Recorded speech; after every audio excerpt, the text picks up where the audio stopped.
এই নবী রাসূল পাঠানো এটা আল্লাহর অনেক বড় করুণা। কারণ যদি জান্নাতের রাস্তা দেখানোর জন্য নবী রাসূল আল্লাহ না পাঠাতেন, মানুষ নিজের বিবেক দিয়ে এলেম দিয়ে খুঁজে জান্নাতের রাস্তা বের করতে পারত না। মানুষ নিজের এলেম দিয়ে জান্নাতের রাস্তা কেমনে বের করবে? মানুষ তো নিজের বাড়ি থেকে 100 মাইল দূরে গেলে পূর্ব পশ্চিমে চিনে না, নিজের বাড়ি থেকে 50 মাইল দূরে গেলে পথ ঘাটও চিনে না। দুনিয়ার যত বড় পণ্ডিত মানুষ হোক, যেমন ধরেন ঢাকা ইউনিভার্সিটির professor VC Arefin Siddiqui sir, dozen dozen ছাত্রকে উনি পিএইচডি দেয়, কিন্তু উনিও যখন নিজের এলাকা থেকে দূরে যায় তখন তিনি পূর্ব পশ্চিমটাও চিনে না। জেনারেল লাইন উনি বড় শিক্ষিত, কিন্তু পূর্ব পশ্চিম চিনে না ঠিক মতো। মাদ্রাসা লাইনে আলেমদের মাঝে বর্তমানে সর্বজন শ্রদ্ধেয় আলেম হাটহাজারী মাদ্রাসার মহাপরিচালক মুফতি আহমদ শফি,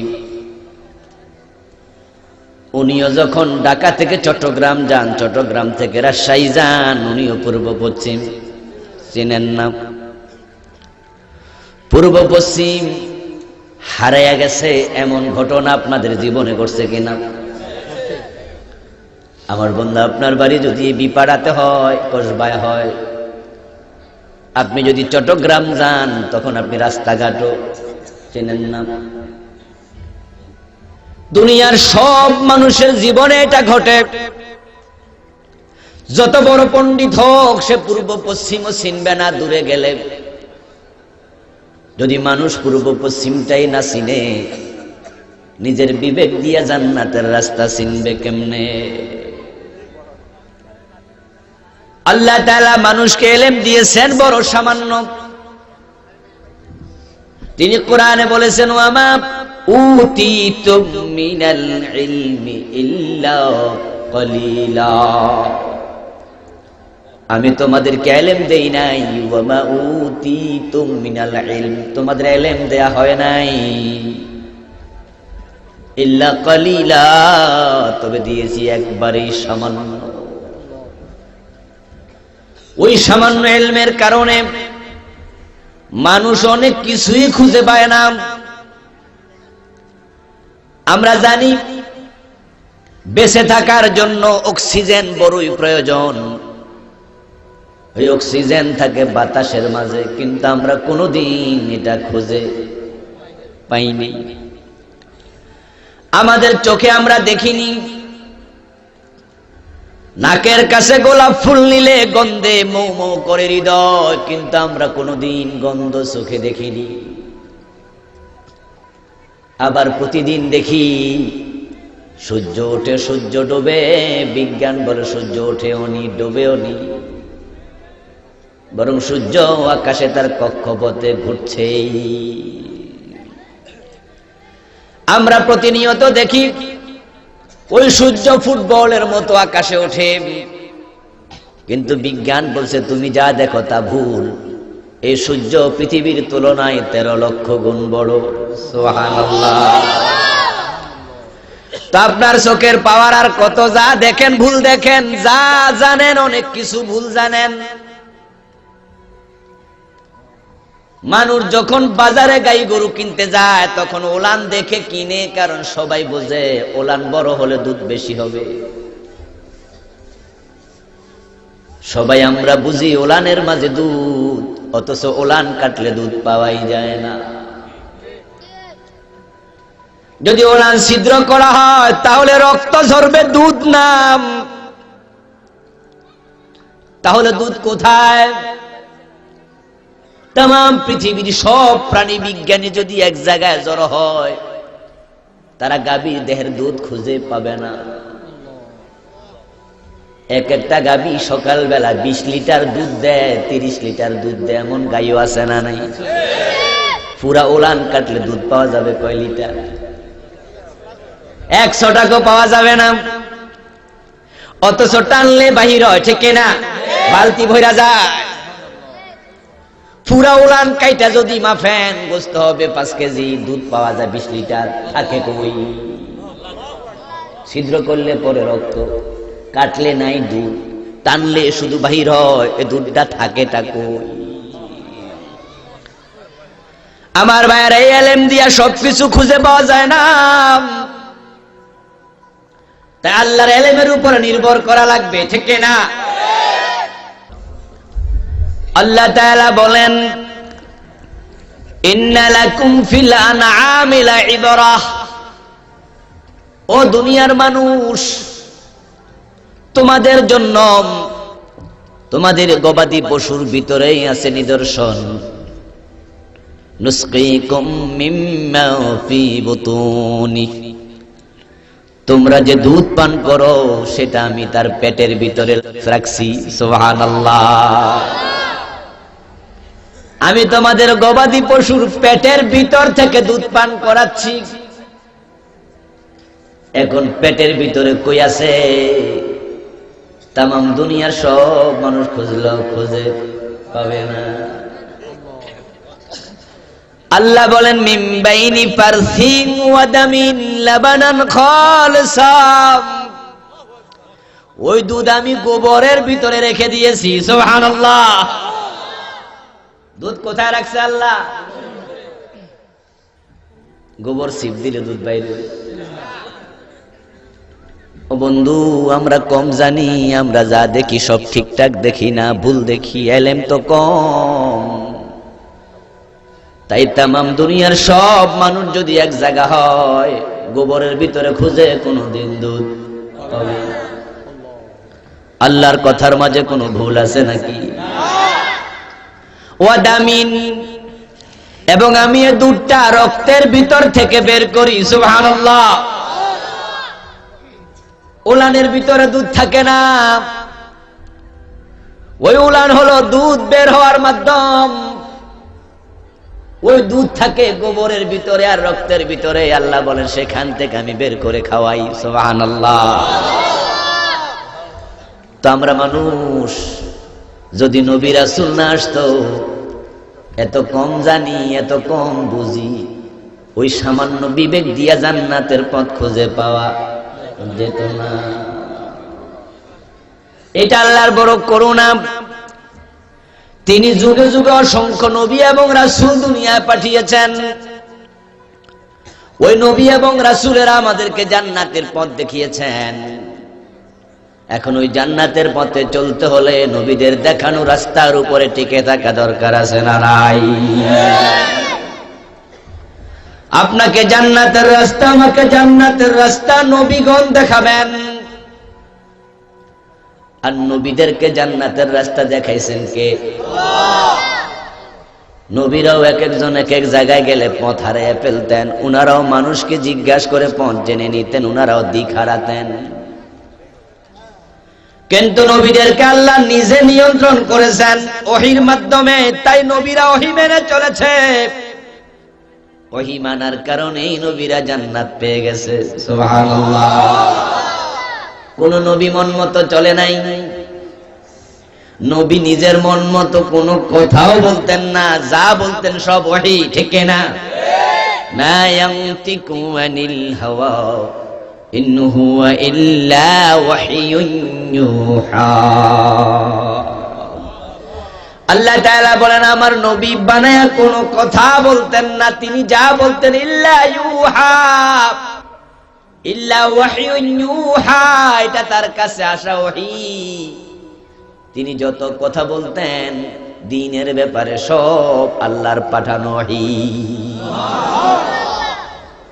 এবং নবী যত কাজ করতেন মন মতো কোনো কাজ করতেন না। আল্লাহ কোরআনে বলছেন, কুল, হে নবী আপনি বলুন, ইন আত্তাবিউ ইল্লা মা ইউহা ইলাইয়া, আমার কাছে যে ওহী নাযিল হয় ওই ওহী মানতে আমি নবী বাধ্য। ইন্নী আখাফু ইন আসাইতু রাব্বি আযাবা ইয়াউমিন আযীম।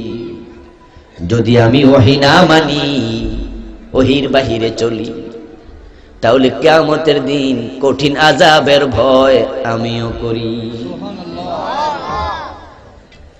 আল্লাহ নবীকে বলছেন কোরআনে, ইত্তাবি মা ইউহা ইলাইকা, ও নবী, যে ওহী আপনার কাছে আমি নাজিল করছি আপনি সেটাই মেনে চলুন।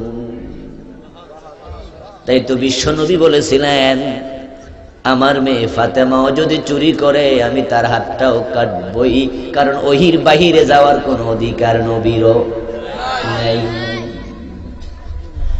ওই ওহীর মাধ্যমে আল্লাহ নবীকে জান্নাতের পথ দেখিয়েছেন। সূরা দোহার মাঝে আল্লাহ নিজে বলেছেন, আপনারা যারা পারেন আমার সাথে পড়ুন, ওয়া ওয়াজাদাকা দাল্লান ফাহাদা, জোরে বলেন সুবহানাল্লাহ।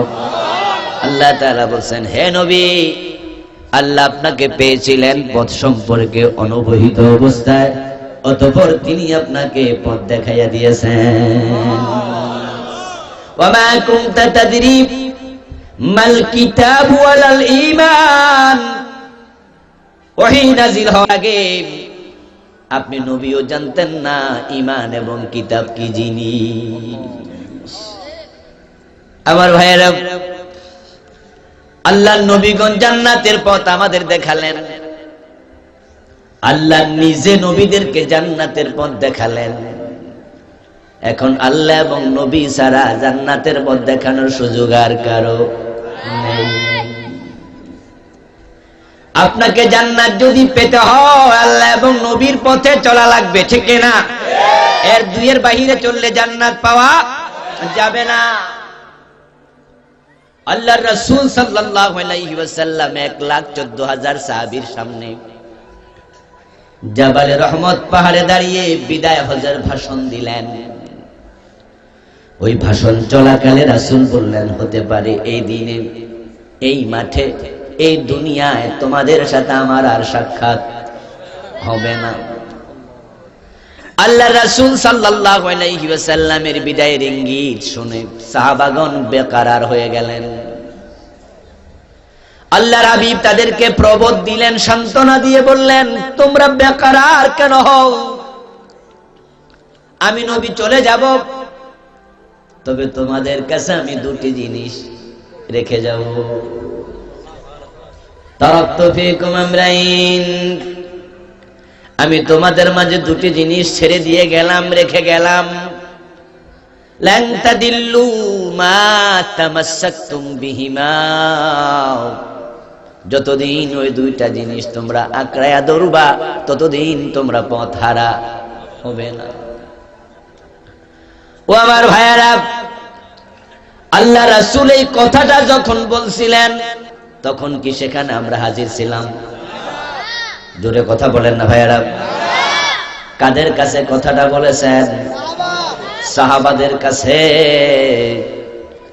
দেখেন লক্ষ্য করে, ও আমার সাহাবারা, যদি তোমরা হেদায়েতের উপরে থাকতে চাও দুটি জিনিস আঁকড়ায়া ধরা লাগবে।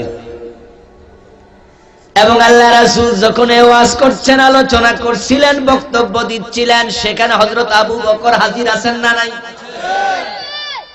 হযরত ওমর আছেন না নাই? আল্লাহ রাসূল তো বলতে পারতেন, আমার পরে তোমরা আবু বকরকে ধরলে জান্নাত পাওয়া যাইবা। রাসূল কি এটা বলেছেন? আপনারা বলুন তো, আবু বকরের চেয়ে বড় পীর সাহেবটা কেডা?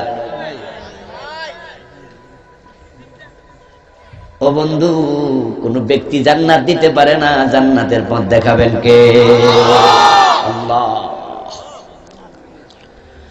আল্লাহ রাসূল সাল্লাল্লাহু আলাইহি সাল্লামের চাচা আবু তালেব মরে যাচ্ছে, বিশ্ব নবী মাতার পাশে বসে বলছেন, ও আমার চাচা, কুল লা ইলাহা ইল্লাল্লাহ কালিমাতান আশহাদ লাকা বিহা ইনদাল্লাহ, একটা বার কালেমা পড়ে মরে যান, আমি কিয়ামতের দিন সাক্ষী দেব আপনি মুমিন ছিলেন। কিন্তু চাচা নাই, না নিয়ে কালেমা না পড়ে কাফের হয়ে মরে গেল। আল্লাহর নবী কাঁদতে শুরু করলেন। আল্লাহ সান্তনা দিয়ে আয়াত নাজিল করলেন, ইন্নাকা লা তাহদি মান আহবাবতা ওয়ালাকিন্নাল্লাহা ইয়াহদি মান ইয়াশা। হে নবী, আপনি চাইলেও হেদায়েত দিতে পারবেন না, আপনি চেষ্টা করার মালিক, হেদায়েতের মালিক হলেন আল্লাহ। ও আমার ভাইয়ের, আল্লাহ রাসূল সাল্লাল্লাহু আলাইহি ওয়াসাল্লাম বলছেন, আমি দুটি জিনিস রেখে গেলাম, অথচ সেখানে আবু বকর হাজির। আবু বকর সিদ্দিক রাদিয়াল্লাহু তাআলা আনহুর ব্যাপারে আমাদের আকীদা আহলে সুন্নাত ওয়াল জামাতের বক্তব্য হলো, আফজালুন নাস বাদাল আম্বিয়া আবু বকর সিদ্দিক। নবীদের পরে সব উম্মতের মাঝে আবু বকর রুল নাম্বার 1, সবার উপরে। কিন্তু আল্লাহ রাসূল এটা বলেননি আমার পর আবু বকরকে ধরিও, উনার হাতে বায়াত হইলে জান্নাত পায়া যাইবা, উনি যা কর তাই শুনবা, এটা রাসূল বলেননি। হযরত আবু বকরের পরে ওমর রে ধরিও, রাসূল এটাও বলেননি। অথচ ওমরের ব্যাপারে বিশ্ব নবীর বক্তব্য, লাউ কানা বাদি নাবিয়্যা লাকানা ওমর। কবি নজরুল বলেছেন, আজি বুঝিয়াছি কেন বলেছিলেন শেষ পয়গম্বর, মোর পর যদি নবী হতো কেউ হতো সে এক ওমর। যে ওমরের ব্যাপারে আল্লাহ রাসূল বলেন, ইয়া ওমরু ইন্নাশ শায়তানা ইয়াফিজ্জু গায়রা ফাজ্জিক। ও ওমর, তুমি যে রাস্তায় চলো সে রাস্তায় শয়তান চলে না। যে ওমর রাদিয়াল্লাহু তাআলা ইসলাম গ্রহণ করার পরে কালেমা মানুষ প্রকাশ্যে বলা শুরু করছে, হযরত ওমরের ইসলাম গ্রহণের আগে মুসলমান ভয়ে কালেমা প্রকাশ্যে বলতো, গোপনে বলতো। ওই গোপনে কালেমা বলার পরেও মুসলমানদের রেহাই পেত না, মুসলমান রেহাই পেত না। গোপনে কালেমা বলেও রেহাই নাই। যেমন এখন গোপনে কোরআন শরীফ পড়লো, এক জায়গায় বসে রেহাই পায় না। ঢাকা একদল মহিলা কোরআন তালিমে বসেছিল, ওই পদ্মানসীন নারীদেরকে রেহাই দেয়নি, তাদেরকে ধরে রিমান্ডে দিয়ে জেলে পুরিয়ে দিচ্ছে। ও আমার ভাইরা, সিনেমা করলে অসুবিধা নাই, গাঁজা খাইলে অসুবিধা নাই।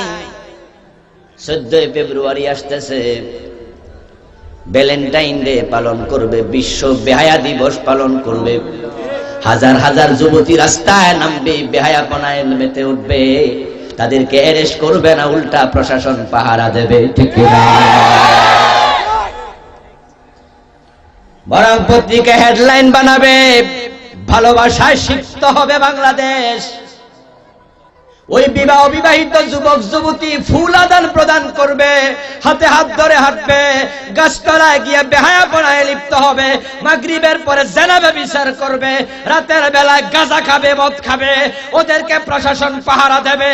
আর যারা ঘরে বসে কোরআন তেলাওয়াত করে তাদেরকে ধরে জেলে দিয়ে দেওয়া হচ্ছে। সোশ্যাল মিডিয়াগুলো দেখেন, ফেসবুক, ইন্টারনেটে ছবি পাওয়া যাবে, তারা এক জায়গায় বসে কোরআন শরীফ পড়ছিল, এবং সবগুলা মেয়ের বোরকা আছে না নাই? ওই বোরকাওয়ালা মহিলা কোরআন পড়তেছে, তাদেরকে তোমরা কেন ধরলা? নাশকতা করতেছে কোরআন হাতে নিয়া। আল্লাহ সব আকাশ থেকে দেখতেছেন, তিনি ফেরাউনকে ছাড়েন নাই, নমরুদকে ছাড়েন নাই। এই ঘটনার সাথে যত অফিসার জড়িত, আমরা আশাবাদী আল্লাহ তাদেরকেও ছাড়বে না।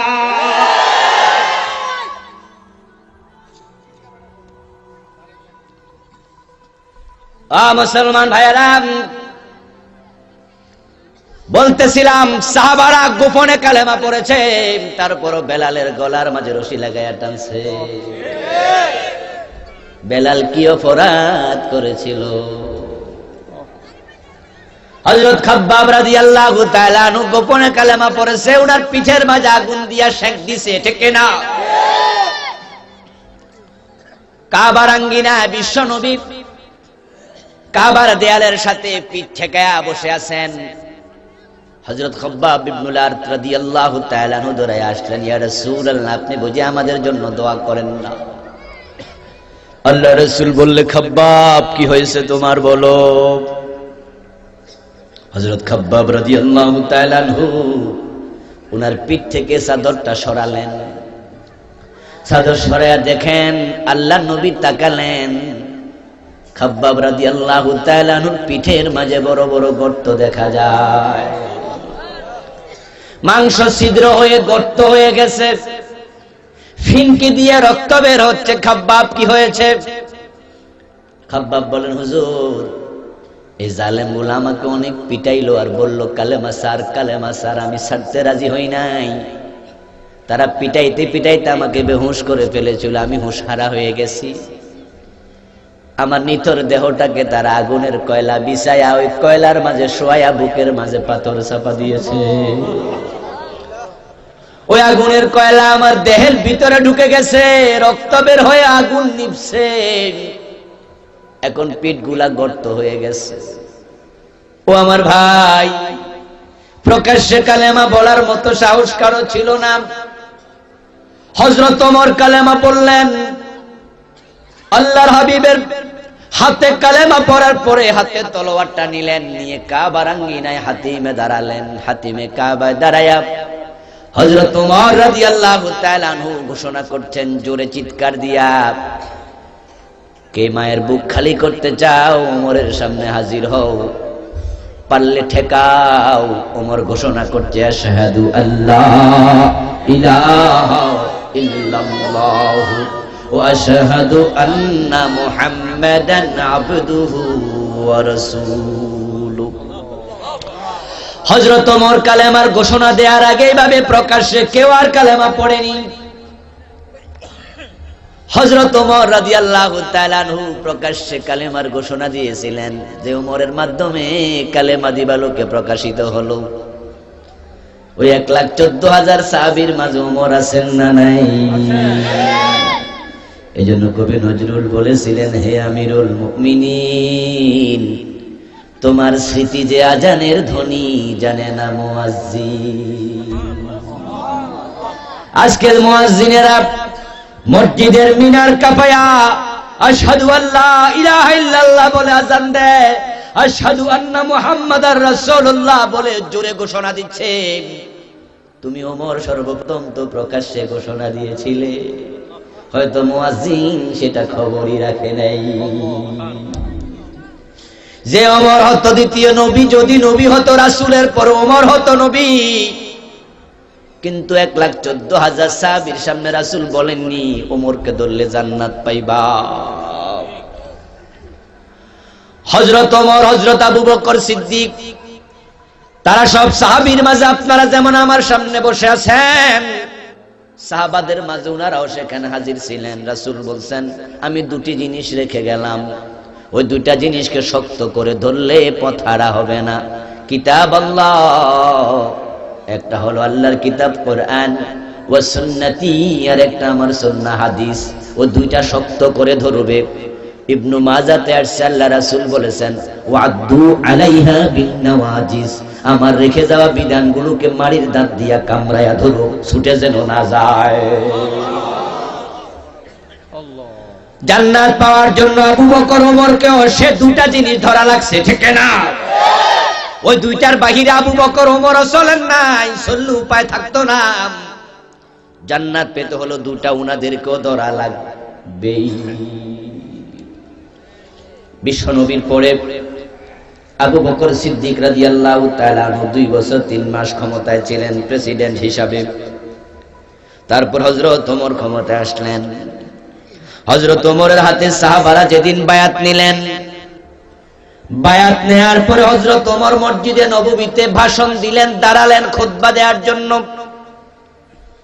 হযরত ওমর ভাষণ দেওয়ার জন্য দাঁড়ায়া তিনি বলতেছেন, আতিউনি মা তাতুল্লাহ ওয়া রাসূলাহু ওয়া ইন আসাইতুল্লাহ ওয়া রাসূলাহু ফাসাদ্দিদুনি।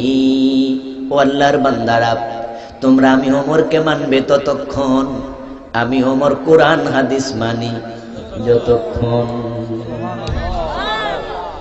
আতিউনি, তোমরা আমাকে মানবে, অনুসরণ করবে, আনুগত্য করবে। মা তাতুল্লাহ ওয়া রাসূলা, যতক্ষণ আমি আল্লাহ এবং রাসূলের অনুসরণ করি।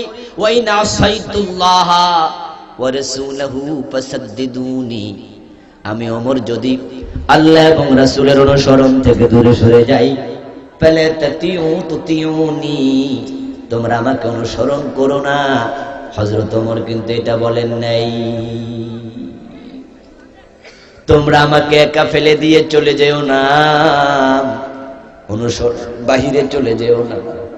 হযরত ওমর এই কথা না বলে বরং বললেন ফাসাদ্দিদুনি, যখন দেখবে আমি কোরআন হাদিসের বাহিরে চলে গেছি, তোমরা আমার গর্দানে ধরে আমারে সোজা করে দিও। হযরত ওমর রাদিয়াল্লাহু তাআলা আনহু এই খুতবা যখন দিচ্ছিলেন, তাকে দেখেন মসজিদে নববীতে আল্লাহর বান্দা তলোয়ার হাতে নিয়ে বসে আছে, কোষ মুক্ত অবস্থা। হযরত ওমর খুতবার মাঝখানে বললেন, ও আল্লাহর বান্দা, মসজিদের ভিতরে তলোয়ার খুলছো কেন? তলোয়ার খাপে ঢুকাও, কোষে ঢুকাও। তোমার অজান্তেই তলোয়ারের ছিদ্র গুতা লাগা কারো দেহ ছিদ্র হয়ে যাবে, আহত হবে। ওই সাহাবী বলছেন, ওমর, তোমার বক্তৃতা শেষ হওয়ার আগে তলোয়ার কোষে ঢুকবে না। আমরা তোমাকে চিনি, তুমি কাউকে ভয় পাও না, তুমি ঢেমকে আর ভাব মানসিকতা সম্পন্ন মানুষ। এখন তুমি খলিফা হয়ে গেছো, ক্ষমতা তোমার হাতে, তাই আমি অপেক্ষা করছি তুমি মনে যা আসা তাই বলো নাকি, না কোরআন হাদিসের মত মতই চলো। যদি তুমি মনে যা আসা তাই বলো, এই তলোয়ার তোমাকে কোরআন হাদিসের পথে ফিরায় আনবে। হযরত ওমর রাদিয়াল্লাহু তাআলা আনহু বাচ্চা মানুষের মতো হাউমাউ করে কাঁদতে শুরু করে দিলেন। হযরত ওমর বললেন, আমি এতক্ষণ টেনশনে ছিলাম, মানুষ আমাকে ভয় করে, আমি যা বলি তা যদি তারা মানতে শুরু করে দেয় আর আমি সত্যের বাহিরে চলে যাই, আমিও ধ্বংস হয়ে যাব, তারাও ধ্বংস হবে। কিন্তু তোমাদের মতো লোকেরা যতদিন জীবিত থাকবে, আমি আশা করি মানুষ পথ হারা হবে না। তাহলে পথের উপরে টিকে থাকতে হলে আল্লাহ এবং রাসূলের রাস্তায় চলা দরকার আছে না নাই? আল্লাহ তাআলার বড় করুণা, অনেক বড় মেহেরবানি, তিনি নবী পাঠিয়েছেন যুগে যুগে অসংখ্য গণিত। এই নবী রাসূল পাঠানোর পিছনে আল্লাহর একটা উদ্দেশ্য আছে না নেই? সেটাই হচ্ছে সূরা নহলের 36 নম্বর আয়াতের প্রতিপাদ্য। ইনশাআল্লাহ আমরা আজকে সেটাই আলোচনা করব। আমার বন্ধু, আমরা জানি এই জমিনে নবীদের মতো দামি মানুষ কখনো আসেনি, কোনোদিন আর আসবেও না। যেই যুগে যে নবী এসেছিলেন, তিনি ছিলেন তার যুগের সর্বশ্রেষ্ঠ মানুষ। একজন মানুষের যত গুণাবলী থাকতে পারে, আল্লাহ তাআলা সব গুণাবলী দিয়া নবীকে পরিপূর্ণ করে দিয়েছেন। সুবহানাল্লাহ। যেই যুগে যেই নবী ছিলেন, ওই যুগে তিনি ছিলেন সব গুণে পরিপূর্ণ, সব মানুষের মাঝে সর্বশ্রেষ্ঠ। বুদ্ধি, মেধা, প্রজ্ঞা, জ্ঞান, প্রত্যুৎপন্নমতিতা, বিচক্ষণতা, চারিত্রিক গুণাবলী, দৈহিক সৌন্দর্য, যত কিছু গুণ আছে আল্লাহ সব গুণে নবীকে করেছেন এক নাম্বার। সুবহানাল্লাহ। নবীকে টপকাতে পারে এমন কোন গুণাবলীওয়ালা মানুষ নবীর যুগে দ্বিতীয় জন ছিল না। চিৎকার দিয়ে বলেন সুবহানাল্লাহ। সব গুণে, ইভেন দৈহিক সৌন্দর্য। আমাদের বর্তমান পৃথিবীতে আমরা দেখি একজন মানুষের একটা গুণ আছে আর একটা গুণ নাই। যেমন এই যে কয়দিন আগে আমেরিকার প্রেসিডেন্ট ছিল বারাক ওবামা, এখন তো আইছে পাগল একটা, ঠিক না? পাগলা ট্রাম্প। আমি কিন্তু পাগল বলে তাকে গালি দিয়েছি এটা নয়, বরং আমি যতটুকু বুঝি তার মাথায় ঠিকই প্রবলেম আছে। হয়তো আপনারাও চিনি, টের পাবেন। পত্র পত্রিকায় বেশি দিন নয় হয়তো আসবে যে তার মানসিক সমস্যা আছে। এটা কিয়ামতের আলামত। সে প্রেসিডেন্ট হয়েছে আমেরিকার, দুনিয়াকে ধ্বংসের দিকে সে হয়তো নেবে। এটা দাজ্জালের পূর্বসূরি, হয়তো পরে উত্তরসূরি আসবে। ও আমার বন্ধু, ওই বারাক ওবামার হাতে ক্ষমতা ছিল তামাম দুনিয়ার। পাওয়ারের দিক থেকে 1 নাম্বার, কিন্তু দেহের সৌন্দর্যের দিক থেকে ওনার সিরিয়াল কত নাম্বার? আমার বন্ধু, আরেকজন এমন মানুষ পাওয়া যায়, খুব রিক্সাওয়ালাও অনেক সুস্বাস্থ্যের অধিকারী এমন আছে না নাই? আবার কোটিপতি রুগ্ন বড় হইয়া থাকে, উঠতেও পারে না। বেটে মানুষ কিন্তু মেধাবী, লম্বা মানুষ মেধাহীন আছে না নাই? আল্লাহ একজনকে একটা দেয়, আরেকটা দেয় না, কিন্তু নবী যিনি ছিলেন তিনি ছিলেন সব গুণে 1 নাম্বার। সুবহানাল্লাহ। আল্লাহ রাসূল সাল্লাল্লাহু আলাইহি সাল্লামের গুণাবলী নিয়ে ইমাম তিরমিজি রাহিমাহুল্লাহ একটা আলাদা কিতাব বানাইছে। ওই কিতাবটার নাম শামাইলুত তিরমিজি, শামাইলুন নবিয়িনা সাল্লাল্লাহু আলাইহি ওয়াসাল্লামের নাম দিয়া তিনি কিতাব লিখলেন। সেখানে লিখলেন বিশ্ব নবীর গড়ন নিয়া, তিনি লম্বাও না, বেটেও না, চিকনও না, মোটাও না। এটুকু লেখার পরে ইমাম তিরমিজি হাদিস রওয়ায়াত করছেন সাহাবীদের মুখ দিয়ে, কিন্তু আল্লাহর নবী যখন হাঁটতেন একদল মানুষের মাঝে, যদি সেই দলের মাঝে 20 জন, 30 জন, 50 জন মানুষ থাকতো, রাসূল যদি হাঁটতেন সবাই থেকে রাসূলকে লম্বা দেখা যেত।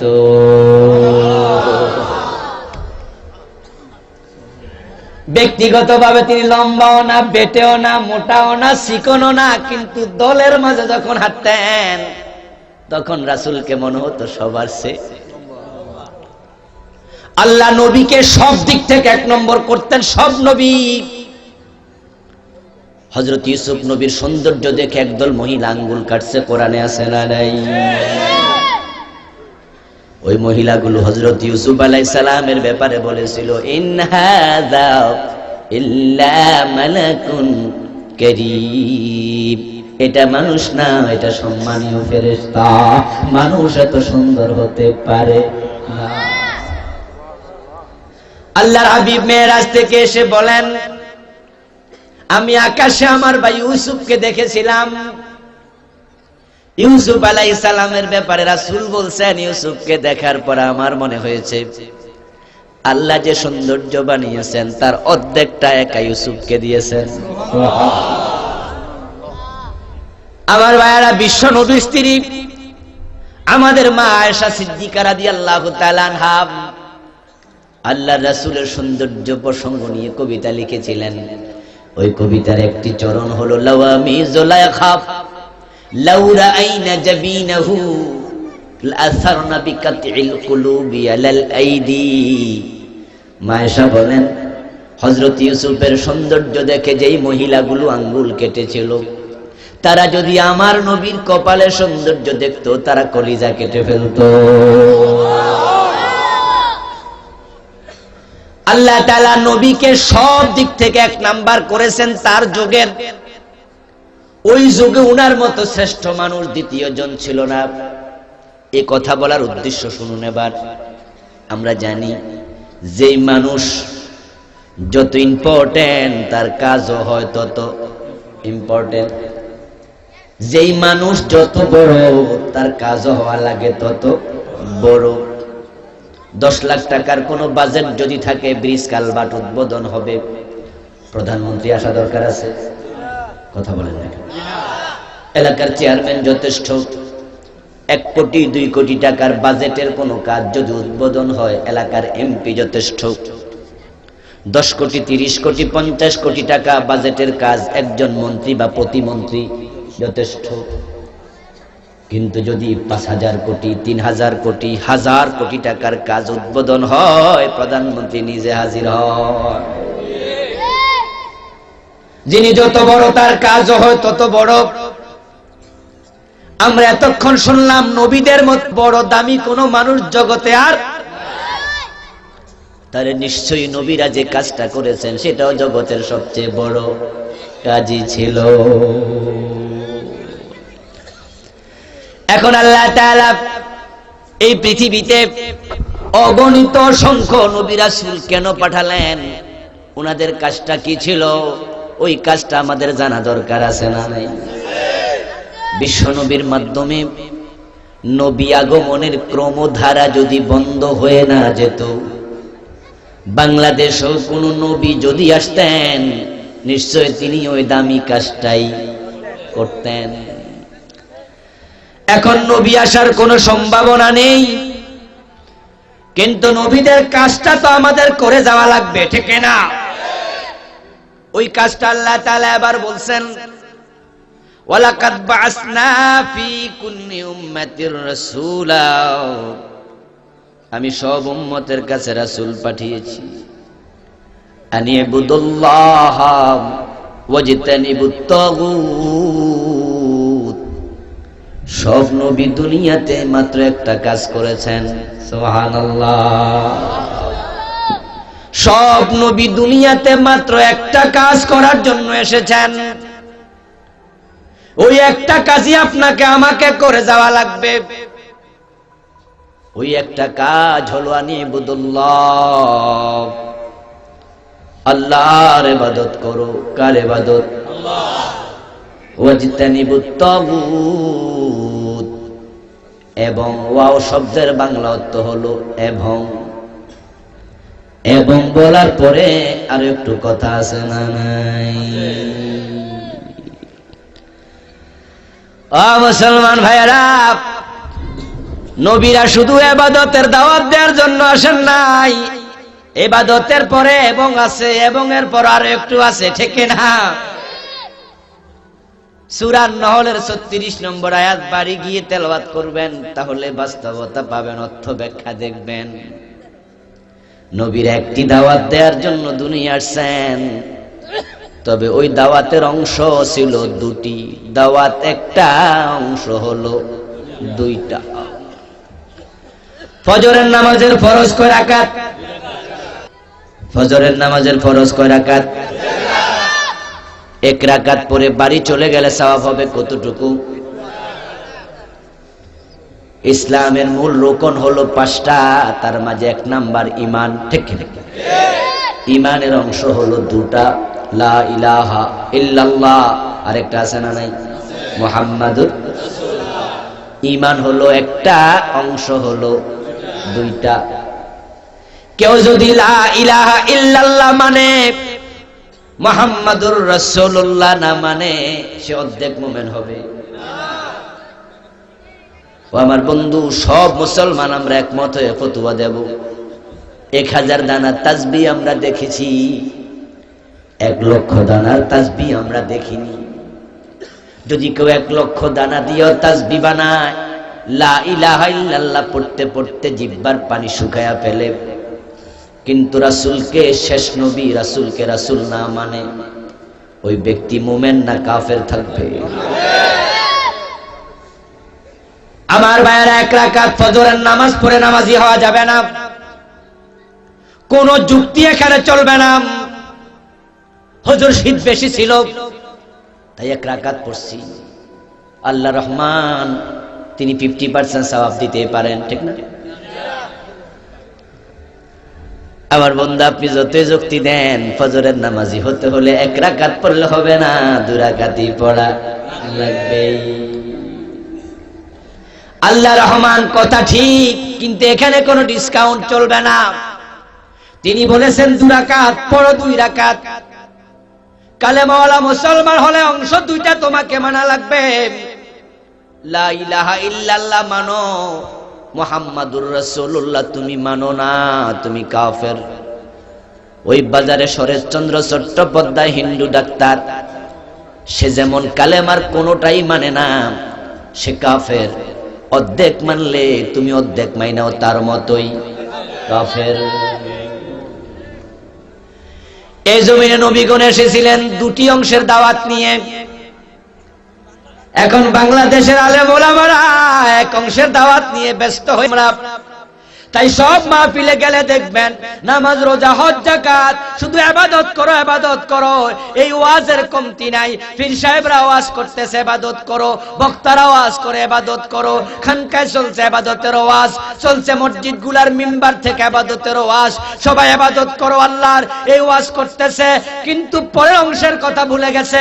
ইবাদত আল্লাহর করা লাগবে, পরের অংশ ওয়াস্তানিবুত তাগুত, তাগুতের সাথে সম্পর্ক চিহ্ন করা লাগবে। তাগুতের সাথে সম্পর্ক চিহ্নের ওয়াজ আজকে বন্ধ হয়ে গেছে। আমরা সুবিধাবাদী ওয়াইজিন হয়ে গেছি। ইবাদতের ওয়াজ করলে মাইর খাওয়া লাগে না, নামাজের ওয়াজ করলে আরো হুজুর উপাধি পাওয়া যায়, মানুষ ফুলের মালা গলায় দিয়ে দেবে, হালুয়া রুটির অভাব হবে না। তাগুতের বিরুদ্ধে কথা বললে জেলখানায় পুড়িয়ে দেয়া হবে, তাগুতের বিরুদ্ধে কথা বললে ফাঁসির রশি গলায় ঝুলিয়ে দেয়া হবে।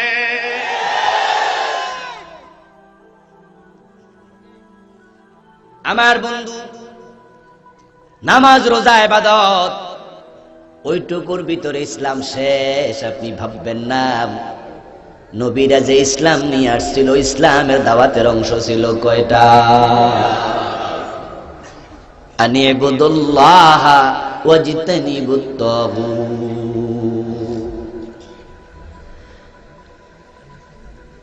যদি হযরত মূসা আলাইহিস সালাম ফেরাউনের কাছে গিয়ে বলতেন, চাচা আমরা মসজিদে শুধু নামাজ পড়তে চাই, আল্লাহর আইনে মসজিদ চলুক, আপনার আইনে আপনি দেশ চালান। ফেরাউন বলতো, ভাতিজা ইমামতির বেতনটা আমি দিমু। মসজিদ আল্লাহর আইনে চললে ওদের কোনো অসুবিধা নাই, ঠিক না? ওরা হাইকোর্ট ওদের আইনে চালাবে, সুপ্রিম কোর্ট ওরা ওদের আইনে চালাবে, মন্ত্রণালয় তারা তাদের মতো চালাবে, সচিবালয় তারা তাদের মতো চালাবে, বঙ্গভবন গণভবন তারা তাদের মতো চালাবে। আপনি মসজিদ আল্লাহর আইনে চালান, তাদের অসুবিধা নাই, তারা বেতনও দেবে। ইব্রাহিম আলাইহিস সালাম যদি নমরুদের কাছে বলতেন, চাচা আপনি আপনার আইনে দেশ চালান, আমি আল্লাহর আইনে মসজিদ চালাবো, নমরুদ বলতো, ভাতিজা মসজিদে টাইলস লাগলে আমারে খবর দিও। আল্লাহ রাসূল সাল্লাল্লাহু আলাইহি ওয়াসাল্লাম যদি আবু জেহেলের কাছে বলতেন, আমি মসজিদে নববী মসজিদে হারাম আল্লাহর আইনে চালাতে চাই, ইমামতি করতে চাই, দেশটা আপনি চালান, আবু জেহেল বলতো, মসজিদে আমি এসি লাগাইয়া দিব। কিন্তু আমরা জানি না, নাম নবীদের কালেমার ঘোষণাটাই ছিল বিদ্রোহ দিয়ে, লা ইলাহা, প্রথম অংশ লা ইলাহা, অর্থ হলো কাউকে মানি না। পীর সাহেব হুজুররা যখন জিকির করায়, জিকিরের নাম দেয় নফি ইসবাতের জিকির, নফি ইসবাত। প্রথমে লা ইলাহা, কাউকে মানি না, নেই কোন ইজ্জতের মালিক, নেই ক্ষমতার মালিক, নেই বিধানদাতা, নেই জীবনদাতা, নেই মৃত্যুর মালিক, কেউ নাই, কেউ নাই, কাউকে মানি না। ফেরাউনকে মানি না, নমরুদকে মানি না, আবু জেহেলকে মানি না, ইল্লাল্লাহ, সবকিছুর মালিক হলেন আল্লাহ। শুধু একজনকে মানি, তিনি আল্লাহ।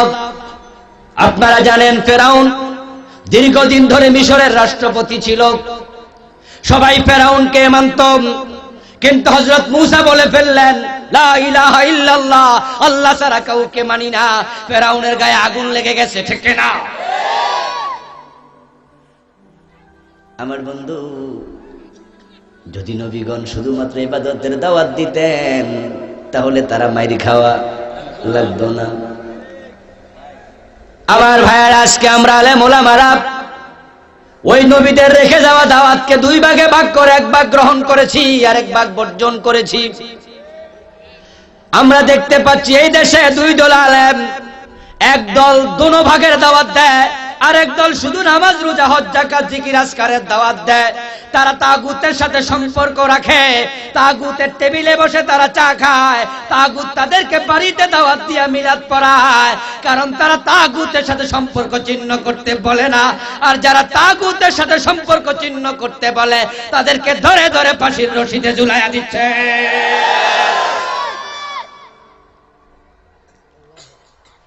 আমার মুসলমান ভাইয়েরা, 40টা বছর আপনি দাওয়াত দিলেন, কিন্তু আপনাকে সবাই হালুয়া রুটি দেয়, ফুলের মালা দেয়, বাহাবা দেয়। আপনি খাইয়ে খাইয়ে আপনার শুধু পেট মোটা হইতেছে। এই দেশে এমন পীর সাহেব খুঁজে পাওয়া যায়, পুরা বডি ফ্যাটের মতো, মাথা থেকে পা পর্যন্ত ফ্যাট আর ফ্যাট, ঠিক না? ডোলের মতো হুজুর আছে না নাই? ওই বেটার মাথা থেকে ফ্যাট শুরু হয়েছে, মাথা ঠ্যাং পর্যন্ত শুধু ফ্যাট, গর্দান নাড়ানোর মতো অবস্থা নাই, চর্বি আর চর্বি, ঠিক কিনা? ওরে বাবা, ঘটনা কি? আপনি খাইয়া গর্দান মোটা হয়ে যায়, হালুয়া রুটির অভাব নাই, সবাই আপনার সম্মান দেয়। আপনি মাহফিল করেন, আপনার অনুষ্ঠানের মাঝে প্রশাসনের লোকেরা যায়, প্রোটেকশন দেয়, পাহারা দেয়, তারা প্যান্ডেল বানায়া দেয়। আমার ভাইয়েরা, তারা সেখানে ওয়াচ টাওয়ার বানায়া নিরাপত্তা দেয়, হেলিকপ্টার দিয়ে নিরাপত্তা দেয়। আবার আরেকজন ইসলামের কথা বললে তার প্যান্ডেল ভেঙে মাটিতে মিশিয়ে দেয়। কারণটা কি? কারণ হচ্ছে দুই অংশ দাওয়াত, আপনি এক অংশ ধরেছেন, আরেক অংশ ছেড়েছেন। পীর সাহেব হুজুর ওয়াজ করে, আমির হামজার কলিজা নাই, ইমাম হুসাইনের কল্লা নাই। ওই ওয়াজ শুনে মুরিদ কাঁদে, পীরও কাঁদে। ইসলামের জন্য তারা কল্লা দিছে, কেউ কলিজা দিছে, বিশ্বনবী দাঁত দিছে। ওই কান্নার মাঝখান থেকে এক মুরিদ দাঁড়াইলো, দাঁড়ায় বলছে, হুজুর গোস্তাকি মাফ করবেন, আমার একটা প্রশ্ন আছে। পীর সাহেব কয়, চোখ মুইসা কয়, কি প্রশ্ন? কও বাবা। হুজুর, আমি আপনার দাদা পীর সাহেবের হাতের মুরিদ ছিলাম, বয়স 80 পার হইয়া গেছে। আপনার দাদা হযরত আমির হামজার কথা কইতো, আমরা কানতাম, উনিও কানতো। উনার কলিজায় কাফের রাসিরা নিছে, তাগুতেরা। বিশ্বনবী দাঁত ভাঙ্গার কাহিনী শুনাইতো, আমরা কানতাম, আপনার দাদা পীর কানছে। হযরত ইমাম হুসাইনের কল্লা নিয়েছে, এগুলো শুনে উনিও কানছে, আমরাও কানছি। কিন্তু আপনার দাদা মরছে, একটা দাঁতও কেউ ভাঙে নাই, কল্লাও ঠিকঠাক ছিল, কলিজাও ঠিক ছিল, উনি মরে গেছে সব লইয়া। পরে আপনার বাবা ক্ষমতা আসলো, খেলাপথে পাইয়া ওই গদ্দিনীশীন পীর হইয়া উনিও বলতো, আমির হামজা কলিজা দিছে, আমরা কি দিলাম? আমরা বয়া বয়া কানতাম, উনিও কানছে। বিশ্বনবীর দাঁত ভাঙ্গা ফেলছে, বলছে আমরা কানছি, উনিও কানছে। ইমাম হুসাইনের কল্লা কাইটা নিয়ে গেছে, শুনে আমরা কানছি, উনিও কানছে। আপনার বাবারও কেউ দাঁত ভাঙে নাই, কলিজা নেয় নাই, কল্লা কাটে নাই, উনিও ঠিকঠাক মতো সব লইয়া মরছে। এখন হুজুর, আপনি ওই কাহিনী কইয়া সবাইরে কাঁদাইতেছেন। 80 বছর হইয়া গেছে, আমার মরার টাইম হইয়া গেছে। আমি জানতে চাই, আমরা মাইটটা খাবো কবে?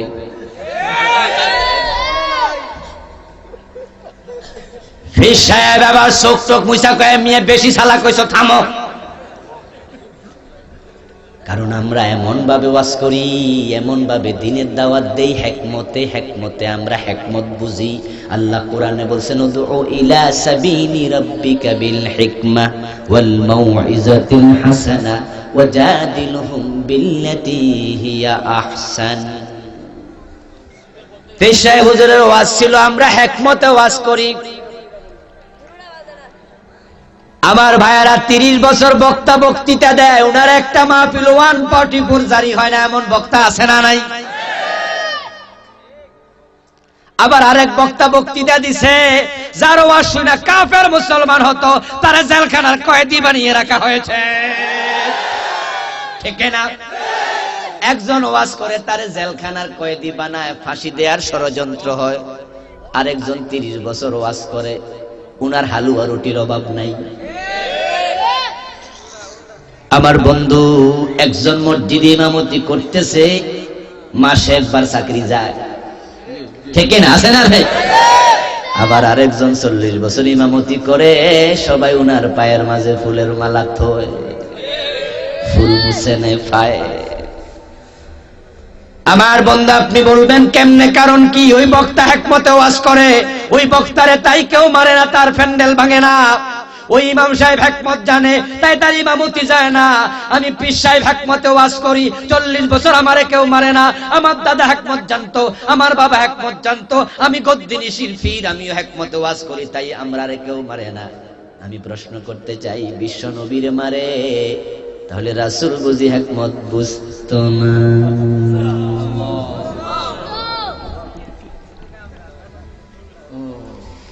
শুধু আল্লাহ রাসূলে কেন, হযরত জাকারিয়া আলাইহিস সালামকে করাত দিয়ে দুই টুকরা করা হয়েছে, ঠিক না? হযরত আদম, হযরত নূহ আলাইহিস সালাম, হযরত আদম এবং হযরত সুলাইমান আলাইহিস সালাম, এই দুইজন ছাড়া আর কোন নবী পাবেন না যে নবী মাইর খান নাই। হযরত নূহ আলাইহিস সালামের নাম তো ছিল আব্দুল গফফার, কিন্তু ওনার নাম মানুষ ভুলে গেছে। ওনার নাম হয়ে গেছে নূহ। নূহ শব্দের বাংলা অর্থ হলো রোদন করা, কন্দন করা। ওনাকে এমন মারা মারতো, মারতে মারতে বেহুশ করে লাশ মরে গেছে মনে করে ফেলে দিয়ে যেত। 950 বছর দাওয়াত দিয়েছেন, ওই বেশি কাঁদার কারণ উনার নাম হয়ে গেছে নূহ। হযরত শুআয়ব বলেন, সালেহ বলেন, হুদ বলেন, লূত বলেন, ইব্রাহিম বলেন, বিশ্ব নবী ঈসা, মুসা, সবার জীবনী পড়েন। ইব্রাহিম নবীকে আগুনে ফেলেছে, মুসা নবীকে দেশ থেকে বাধ্য করেছে, হযরত ঈসা নবী আলাইহিস সালামকে হত্যার ষড়যন্ত্র করছে, সেখান থেকে আল্লাহ আকাশে নিয়েছে, ঠিক না? বিশ্ব নবীর মতো মহামানব পৃথিবী আসেনি, দেখবে না পৃথিবী কোনদিন আর।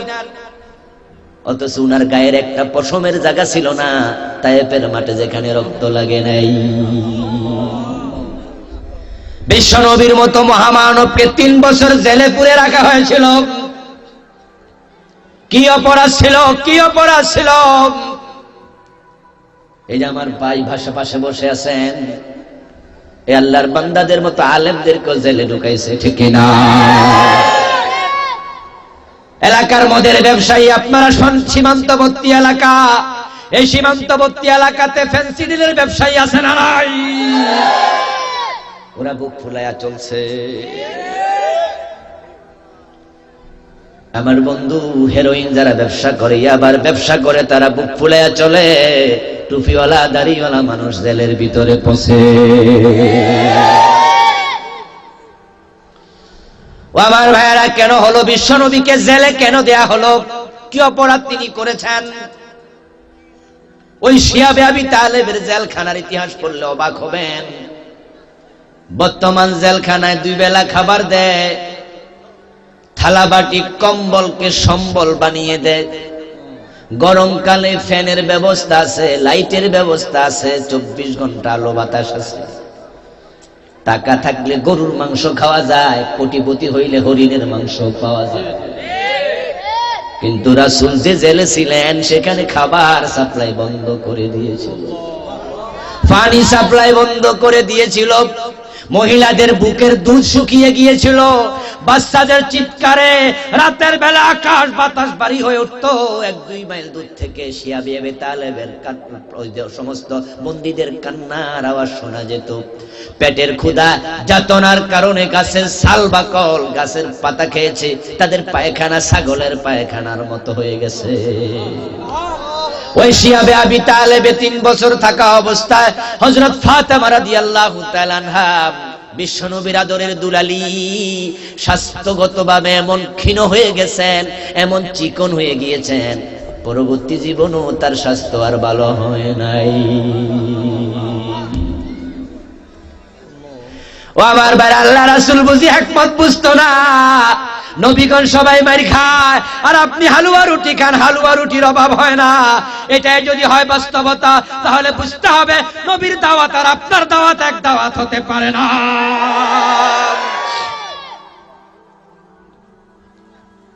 আল্লাহ তাআলা কোরআনে বলেছেন, হাসিবান নাসু আন ইউতরাকু আইয়াকুলু আমান্না ওয়া হুম লা ইফতানুন। মানুষ কি মনে করেছে ঈমান এনেছি বললে ছেড়ে দেয়া হবে? তাদের ঈমান আসল না খাঁটি না ভেজাল, এটা বুঝি পরীক্ষা করা হবে না? এই কথা কে বলতেছেন? জোরে বলেন, কে বলতেছেন? আমার সাথে তেলাওয়াত করুন যারা পারেন। وَلَنَبْلُوَنَّكُمْ بِشَيْءٍ مِّنَ الْخَوْفِ وَالْجُوعِ وَنَقْصٍ مِّنَ الْأَمْوَالِ وَالْأَنفُسِ وَالثَّمَرَاتِ وَبَشِّرِ الصَّابِرِينَ। জোরে বলেন সুবহানাল্লাহ। আল্লাহ তাআলা বলেন ওয়ালা নাবলুওয়ান্নাকুম, লামে তাকিদ নুনে সাকিলা, ওয়ালা নাবলুওয়ান্নাকুম, আমি অবশ্যই পরীক্ষা করব। কে বলতেছেন? কি পরীক্ষা? কাগজ কলম দিয়া। মিনাল খাউফি ওয়াল জু'i ওয়া নাকসিম মিনাল আমওয়ালি ওয়াল আনফুসি ওয়াস সামারাত, আমি ভয় ভীতি দিয়া পরীক্ষা করব, ভয় ভীতি দিয়া। আজকে সে পরীক্ষা দিচ্ছে একদল আল্লাহর বান্দা যারা নিজের ঘরের মাঝে ঘুমায়া টেনশনে থাকে, তাদের ভয় পিছু নেয়। এক সময় আমরা দেখতাম চোরের মনে পুলিশ পুলিশ, এখন আলেম ওলামার মনে পুলিশ পুলিশ হচ্ছে।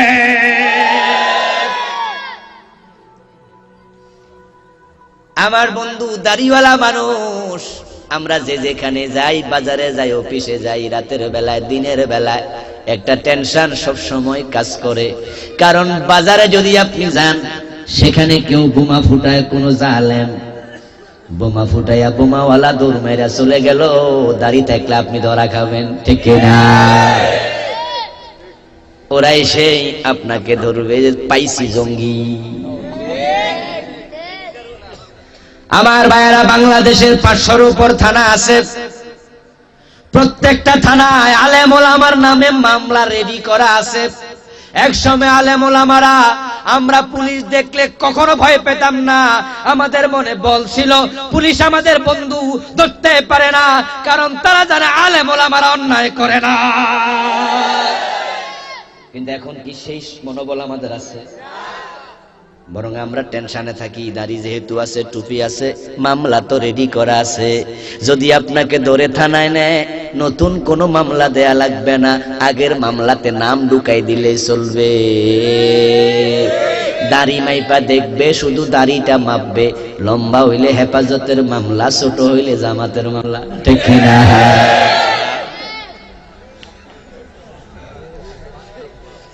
ঠিক না? ঠিক না?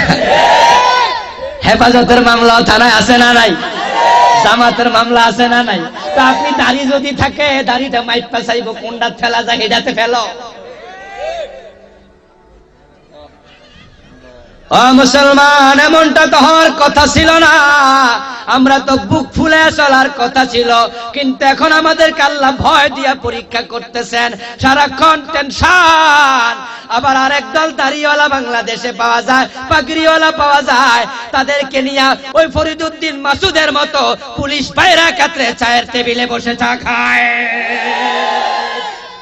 ঠিক না? তাদের আবার টেনশন নাই, ঠিক না? টুপি আছে, দাড়ি আছে, পাগড়ি আছে। ওই মাসুদ গ্রুপ আল্লাহ ভয়ের পরীক্ষা নেবেন, জানমালের পরীক্ষা নেবেন। এখন আপনাকে বলছি আমার বন্ধু, আপনার পরীক্ষাটা কবে শুরু হবে? আপনি যাচ্ছেন কুমিল্লা বিশ্ব রোড থেকে অথবা ক্যান্টনমেন্ট থেকে ঢাকা যাবেন, সায়েদাবাদ দিয়া ঢাকায় উঠবেন। গাড়ি চলছে, কিন্তু বন্ধু দাউদকান্দি ব্রিজ সামনে পড়ে না, মেঘনা ব্রিজেরও খবর নাই, দাউদকান্দি ব্রিজেরও খবর নাই। গাড়ি চলছে ঘন্টা 100 কিলোমিটার বেগে, রাস্তায় কোনো যানজট নাই। আপনি তো জানার কথা, ক্যান্টনমেন্ট থেকে 100 কিলোমিটার বেগে যদি গাড়ি চলে, তাহলে আধা ঘন্টা 40 মিনিটের ব্যবধানে দাউদকান্দি ব্রিজ পড়বে। কিন্তু গাড়ি চলছে প্রচন্ড গতিতে, ওই ব্রিজের খবর নাই। আপনি সচেতন যাত্রী যদি হন, আপনি গাড়িতে শুয়ে ঘুমাচ্ছেন না, আপনি ঢাকা যাবেন, আপনার মনে টেনশন, ঢাকা আমাকে যেতে হবে, অনেক গুরুত্বপূর্ণ কাজ আছে। তাই আপনি এদিক সেদিক জানালার বাহিরে তাকান, কিরে খবর কি? 1 ঘন্টা, সোয়া ঘন্টা, দাউদকান্দি ব্রিজ কই? এখন আপনি আর গাড়ির সিটে বসে থাকা ঠিক নয়। উঠে যান, ড্রাইভারের কাছে গিয়ে বলেন, ও ড্রাইভার, ভুলে আবার সিলেটের রোডে ঢুকে গেছো বুঝি? কারণ সায়দাবাদ যেতে হলে দাউদকান্দি ব্রিজ পড়বে, মেঘনা ব্রিজ পড়ায় লাগবে। ওই ব্রিজ সামনে পড়লে বোঝা যাবে রাস্তা ঠিকঠাক আছে। আল্লাহর নবীরা ওই দাওয়াত দিতে গিয়া মাইর খাইছে, জেলে গেছে, দাঁত দিছে, রক্ত দিছে, করাত দিয়া 2 টুকরা করছে। এই ইতিহাস আমি আবুল কালাম আজাদ বানায়া বলি না, এগুলো কোরআন হাদিসে আছে না নাই? কিন্তু আপনিও দিনের দাওয়াত দেন, আপনার জীবনে এগুলার কোনোটাই নাই, বুঝতে হবে আপনি ভুল দাওয়াত দিচ্ছেন। আমার ভাইয়ারা, যে মানুষ মরে যায় ওই মরা মানুষের সাথে হাত আছে না নাই? মরা মানুষের হাত কয়টা? জীবিত মানুষের কয়টা? 100 জন মরা মানুষ 200 হাতের মালিক। ওই মরা মানুষগুলো যদি শুয়ে থাকে, ওদের পকেটের মানি ব্যাগ, ওদের গায়ের জামা কাপড়, টাকা পয়সা পকেট থেকে যদি চোর নিতে আসে, 100 জন মরা মানুষের 200 হাত দেখলেও চোরে সামান্য ভয়ও পায় না। কারণ চোর জানে হাত আছে, কিন্তু এই হাত প্রতিবাদী হাত না, এই হাত প্রতিরোধ করবে না। তাই চোর মরা মানুষের হাত থেকে ভয় পায় না। আর জীবিত মানুষ যদি 10 জন থাকে, চোর কিন্তু মানি ব্যাগে হাত দেবে না, পকেটে হাত দেবে না, সেই জানে গুছাইয়া দাঁত ফালাইয়া দেবে, ঠিক না? যারা তাগুতের বিরুদ্ধে ওয়াজ করে না, তাদেরকে তাগুত ভয় পায় না, তাদেরকে হালুয়া রুটি খাওয়াবে। আর যারা আল্লাহর কোরআনের পক্ষে তাগুতের বিরুদ্ধে কথা বলে, তাগুত তাদেরকে ভয় পায়, তাই তাদের বিরুদ্ধে তাগুত ষড়যন্ত্র শুরু করে দেয়। আমার ভাইয়েরা, তাগুতের সাথে সম্পর্ক ছিন্ন করা লাগবে, আদেশ করেছেন কে? আমার বন্ধু, আল্লাহর আদেশের বাহিরে গেলে ঈমানওয়ালা হওয়া যাবে না। ইবাদত করো আল্লাহর, এবং তাগুতের সাথে সম্পর্ক ছিন্ন করো। তাগুতের সাথে সম্পর্ক ছিন্ন করার মাধ্যমেই মূলত ইসলামে প্রবেশ করা লাগে। আমার দোস্তগণ, ইসলামের মোট 5টা খুঁটি আছে। একটা খুঁটির নাম হলো নামাজ। নামাজ ফরজ করেছেন কে? নামাজ পড়ার নিয়ম বলেছেন কে? সিজদা করো, রুকু করো, কোরআনে আছে না নাই? তো নামাজে কি কি করা লাগবে আল্লাহ শিখাচ্ছেন। বিশ্বনবী বলেছেন, আম্মানি জিবরিলু ইনদাল বাইতে মাররাতাইন। জিবরিল আমিন কাবা শরীফের পাশে আমি নবীর ইমাম হইয়া 10 ওয়াক্ত নামাজ পড়াইছে 2 দিন। সুবহানাল্লাহ। আল্লাহ জিবরিলকে পাঠায়া রাসূলকে নামাজ শিখালেন। এবার আল্লাহ রাসূল বলেন, সাল্লু কামা রাআইতুমুনি উসাল্লি। এবার তোমরা আমি যেমনে পড়ি ওইভাবে নামাজটা পড়ো। এখন বলুন তো, আল্লাহ যে নিয়মে শিখাইলেন নামাজ, নিয়মের বাহিরে গেলে নামাজ হবে না। রোজা ফরজ করছেন কে? রোজা রাখার নিয়ম আছে না নাই? কখন শুরু করা লাগবে, কখন শেষ করবে, কোরআনে আছে না নাই? নিয়মের বাহিরে গেলে রোজা হবে। হজ ফরজ করছেন কে? হজ করার নিয়ম আছে না নাই? এই যে আমার গায়ে জামা আছে, এটা গায়ে দিয়ে হজ করলে হজ হবে তো? ইহরামের নির্ধারিত কাপড় আছে না নাই? এখন ইহরাম বাঁধার নিয়ম আছে না নাই? আপনাকে নিয়মের বাহিরে গেলে লাখ টাকা খরচ করবেন, টাকা বাদ হজ হবে না, ঠিক না? যাকাত ফরজ করছেন কে? কথা বলেন না ভাই। যাকাত দেওয়ার নিয়ম আছে না নাই? ছেলে বাবারে যাকাত দিলে যাকাত হবে। নিয়মের বাহিরে গেলে যাকাত হয় না। তাই যাকাতের নিয়ম মেনে যাকাত দেয়া লাগে। নিয়মের বাহিরে গেলে হজ হয় না। নিয়ম মেনে হজ করা লাগে। নিয়মের বাহিরে গেলে নামাজ হয় না, নিয়ম মেনে নামাজ পড়া লাগে। আমার বন্ধু, এখন ঈমান সবচেয়ে গুরুত্বপূর্ণ ইবাদতের নাম। ওই ঈমান আনার বুঝি কোনো নিয়ম নাই।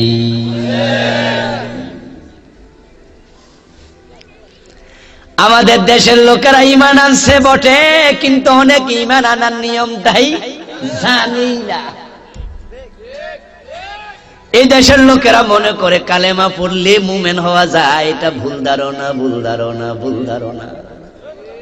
ও আমার দোস্ত, কালেমা ছাড়া মুমিন হওয়া যায় না, কিন্তু কালেমা পড়লেই মুমিন না। এই যে আমার হাতে কাগজ, এই কাগজে যদি আমি বাংলায় লিখি লা ইলাহা ইল্লাল্লাহু মুহাম্মাদুর রাসূলুল্লাহ, বাংলা অক্ষরটা লিখে আমি এভাবে ভাঁজ করে বাজারে গেলাম। আমার এক হিন্দু পরিচিত ডাক্তার, ওনার সামনে গিয়ে বললাম, ভাইজান এখানে বাংলা কি লেখা একটু পড়েন দেখি। উনি বাংলা দেখে দেখে বলল লা ইলাহা ইল্লাল্লাহু মুহাম্মাদুর রাসূলুল্লাহ। শেষ করার সাথে সাথে আমি কাগজটা ওনার হাত থেকে টান দিয়ে আইনা হাততালি দিয়ে কইলাম যে আপনারা আমি মুসলমান বানাই দিলাম। নিশ্চয় তিনি চমকে উঠবে, ঠিক না? উনি কইবে কেডা কইছে আমি মুসলমান হইছি, বলবে না? আমি বলবো আপনি মাত্র কালেমা পড়ছেন, আমি কিন্তু মোবাইলে রেকর্ডও করছি। এখন আমি রেকর্ড বাজায় ওনারে শোনাইলাম, ঠিক ওনার কণ্ঠে দিয়ে বের হইছে লা ইলাহা ইল্লাল্লাহু মুহাম্মাদুর রাসূলুল্লাহ। উনি ভুলও পড়ে নাই, ঠিকঠাক পড়ছে। এখন ফতুয়া দেন তো আসলে কি লোকটা মুসলমান হইছে? ও আমার ভাইয়েরা, আমাদের কাছে যখন কোন হিন্দু মুসলমান হইতে আসে আমরা তো এই কালেমাটাই পড়াই, ঠিক না? এই কালেমা পড়ে হিন্দু মুসলমান হয়, বেটা কেন হইল না? উনি তো এই কালেমাটাই পড়ছে। ও মুসলমান, এই কোরআনের বঙ্গানুবাদ করার সময় গিরিশচন্দ্র সেন লা ইলাহা ইল্লাল্লাহ এই কালেমা বারবার পড়ছে, বারবার লিখছে, বারবার কইছে, গবেষণা করছে। মুহাম্মাদুর রাসূলুল্লাহ এই কালেমাটা কোরআনে আছে না নাই? মুহাম্মাদুর রাসূলুল্লাহ ওয়াল্লাযীনা মাহু আশিদ্দাউ আলাল কুফফারি রুহামাউ বাইনাহুম। এই মুহাম্মাদুর রাসূলুল্লাহ বারবার বলেছে, কিন্তু গিরিশচন্দ্র সেন মরার পরে কেউ তার জানাজার নামাজ পড়ে নাই, ঠিক না? কারণ সে মুমিন হয় নাই। তাই তো আল্লাহ রাসূল 1400 বছর আগে বলে গেছেন, ইয়াতি আলান নাসি জামান ইয়াজতামিউনা ফিল মাসাজিদ লাইসা ফীহিম মুমিন। মানুষের কাছে একটা জামানা আসবে, যে জামানায় মানুষগুলো জামাতে মসজিদে নামাজ পড়বে কিন্তু মুমিন থাকবে না। ও ভাই আমার, নিয়মের বাইরে গেলে হজ হয় না, নামের আগে হাসি লেখা যায়, অসুবিধা নাই। আমার কলিগ ডক্টর শহীদুল ইসলাম বারাকাতি, কেউ নামও শুনে থাকতে পারেন, ভালো বক্তা। আমার মন বলে আমি উনার মুখে শুনেছি অথবা অন্য কারো, কিন্তু আমার মনটা সেদিকে যাচ্ছে।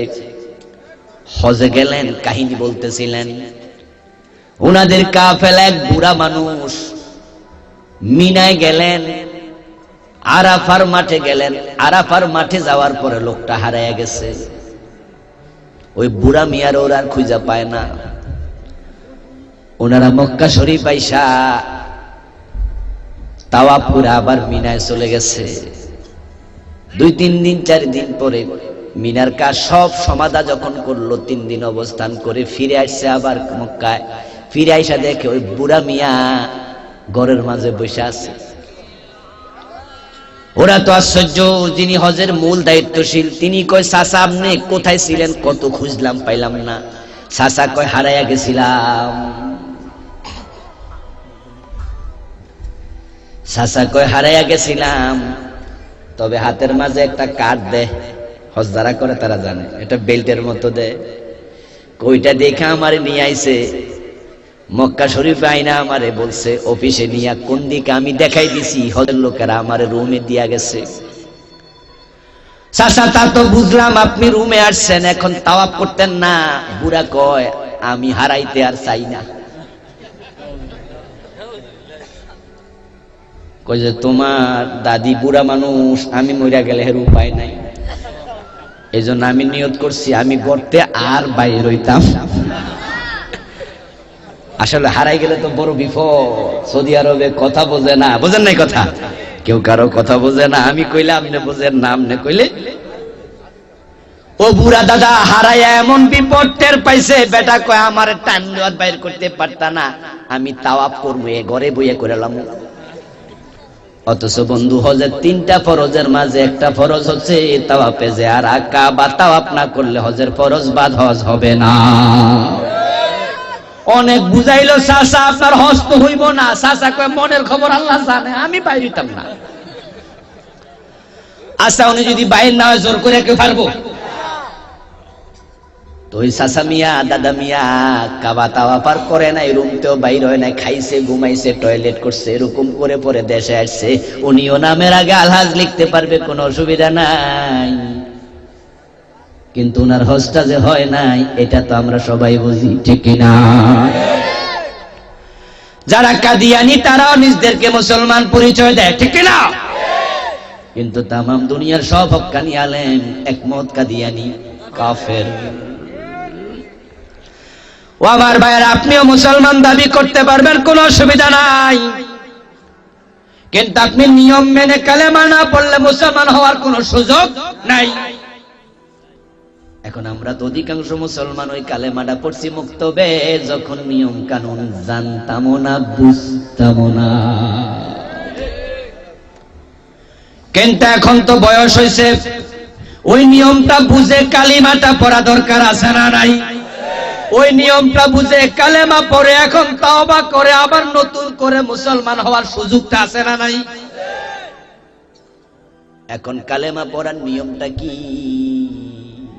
এটাই তো নবীদের দাওয়াতের মূল থিম ছিল। আল্লাহ তাআলা নিজেই নিয়ম বলছেন, নামাজের নিয়ম কোরআনে, হজের নিয়মও কোরআনে, রোজা রাখার নিয়মও কোরআনে, যাকাত দেওয়ার নিয়মও কোরআনে, নিশ্চয় কালেমাটার নিয়মও কোরআনে থাকবে, ঠিক না?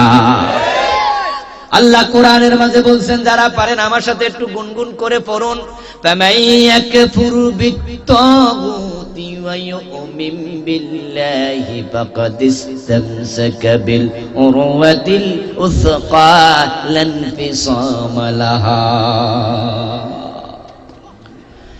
ও আমার ভাইয়েরা, কোরআনের আয়াত, কোরআনের আয়াতে কোরআনের উপরে সবার বিশ্বাস আছে না নাই? কত পার্সেন্ট? 1% কম থাকলে ইমানদার হওয়া যাবে না, ঠিক না? আল্লাহ নিয়ম শিখাচ্ছে কেমনে মুমিন হওয়া লাগে, ওই নিয়ম না জানার কারণে তো ইমানের দাম নাই। ওই বাবা যদি কষ্ট কইরা জমি কিনে, ছেলে বেচতে কষ্ট পায় না, কারণ তো সে কষ্ট কইরা কিনে নাই। যারা নিয়ম বুঝা কালেমা পড়ছে, ওদের গলায় রশি লাগায় টানছে, তারা কালেমা ছাড়ে নাই, ইসলামের পথ থেকে চুল পরিমাণ সরে নাই, জীবন দিতে রাজি ছিল, ইসলামের পথ থেকে চুল পরিমাণ সত্যে রাজি ছিল না।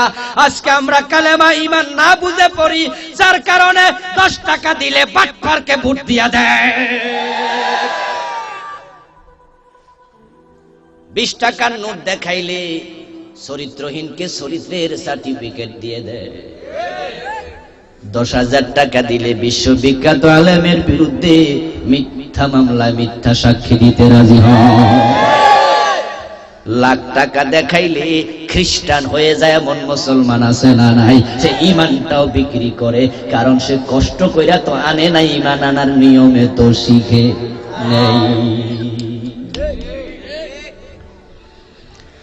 আর আমরা যারা ইমান বুঝি, ওই লাখ টাকা কোটি টাকা না, যদি আপনাকে প্রস্তাব দেয় আপনি খ্রিস্টান হলে আপনাকে আমেরিকার প্রেসিডেন্ট বানায়া দেয়া হবে, আপনি খ্রিস্টান হতে রাজি হবেন? আপনি ওই আমেরিকার প্রেসিডেন্টের পদের মাঝে লাথি মারবেন, ইমান থেকে সরবেন না। আরেকজনকে 1 লাখ টাকা দিলে হে খ্রিস্টান হইয়া যাইতাছে, এমন লোক আছে না নাই? তাহলে দুইজনের ইমানের মাঝে ব্যবধান আছে না নাই?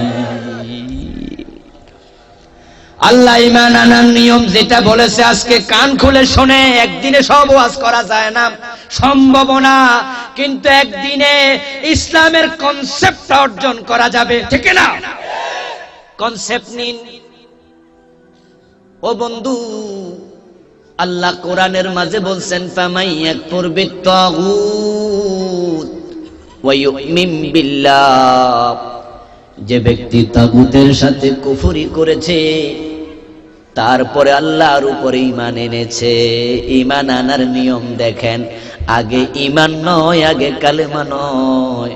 ওই যে হিন্দু মিয়া কালেমা পড়ছে কিন্তু মুমিন হয় নাই, কারণ সে তো এক আল্লাহকে মানবে আর কাউকে মানবে না, এই জাতীয় সিদ্ধান্ত নেয় নাই। তাই আপনি যদি মুমিন হতে চান, আগে আপনাকে সিদ্ধান্ত নিতে হবে তাগুতের সাথে আমার কোনো সম্পর্ক আর রাখা যাবে না। ফামান ইয়াকফুর বিত্তাগুত, আল্লাহ বলেন যে তাগুতের সাথে কুফরি করলো, কুফরি মানে অস্বীকার করা, ঠিক না? তাগুতের সাথে সম্পর্ক আর রাখে না। ওয়া ইউমিন বিল্লাহ, তারপরে এখন সে আল্লাহর উপর ঈমান আনলো, ফাকাদ ইসতামসাকা বিল উরওয়াতিল উসকা, তাহলে সে এমন এক রশির সন্ধান পেল, এমন এক রশিকে জড়ায়া ধরলো, লান ফিসাম লাহা, যেই রশি তাকে টেনে টেনে জান্নাতে নিয়ে যাবে, ছিঁড়ে যাবে না। আপনি নিয়ম শিখুন, তাগুতের সাথে সম্পর্ক চিহ্ন করে ঈমান আনেন। তাগুতের সাথে সম্পর্ক চিহ্ন না করে ঈমান আনা যাবে না। ও আমার দোস্ত, বলুন তো, পেট যদি কারো খারাপ হয়, কাশ দিলেও তো একটু সমস্যা হতে হয় কিনা? এটা কি অস্বাভাবিক কিছু?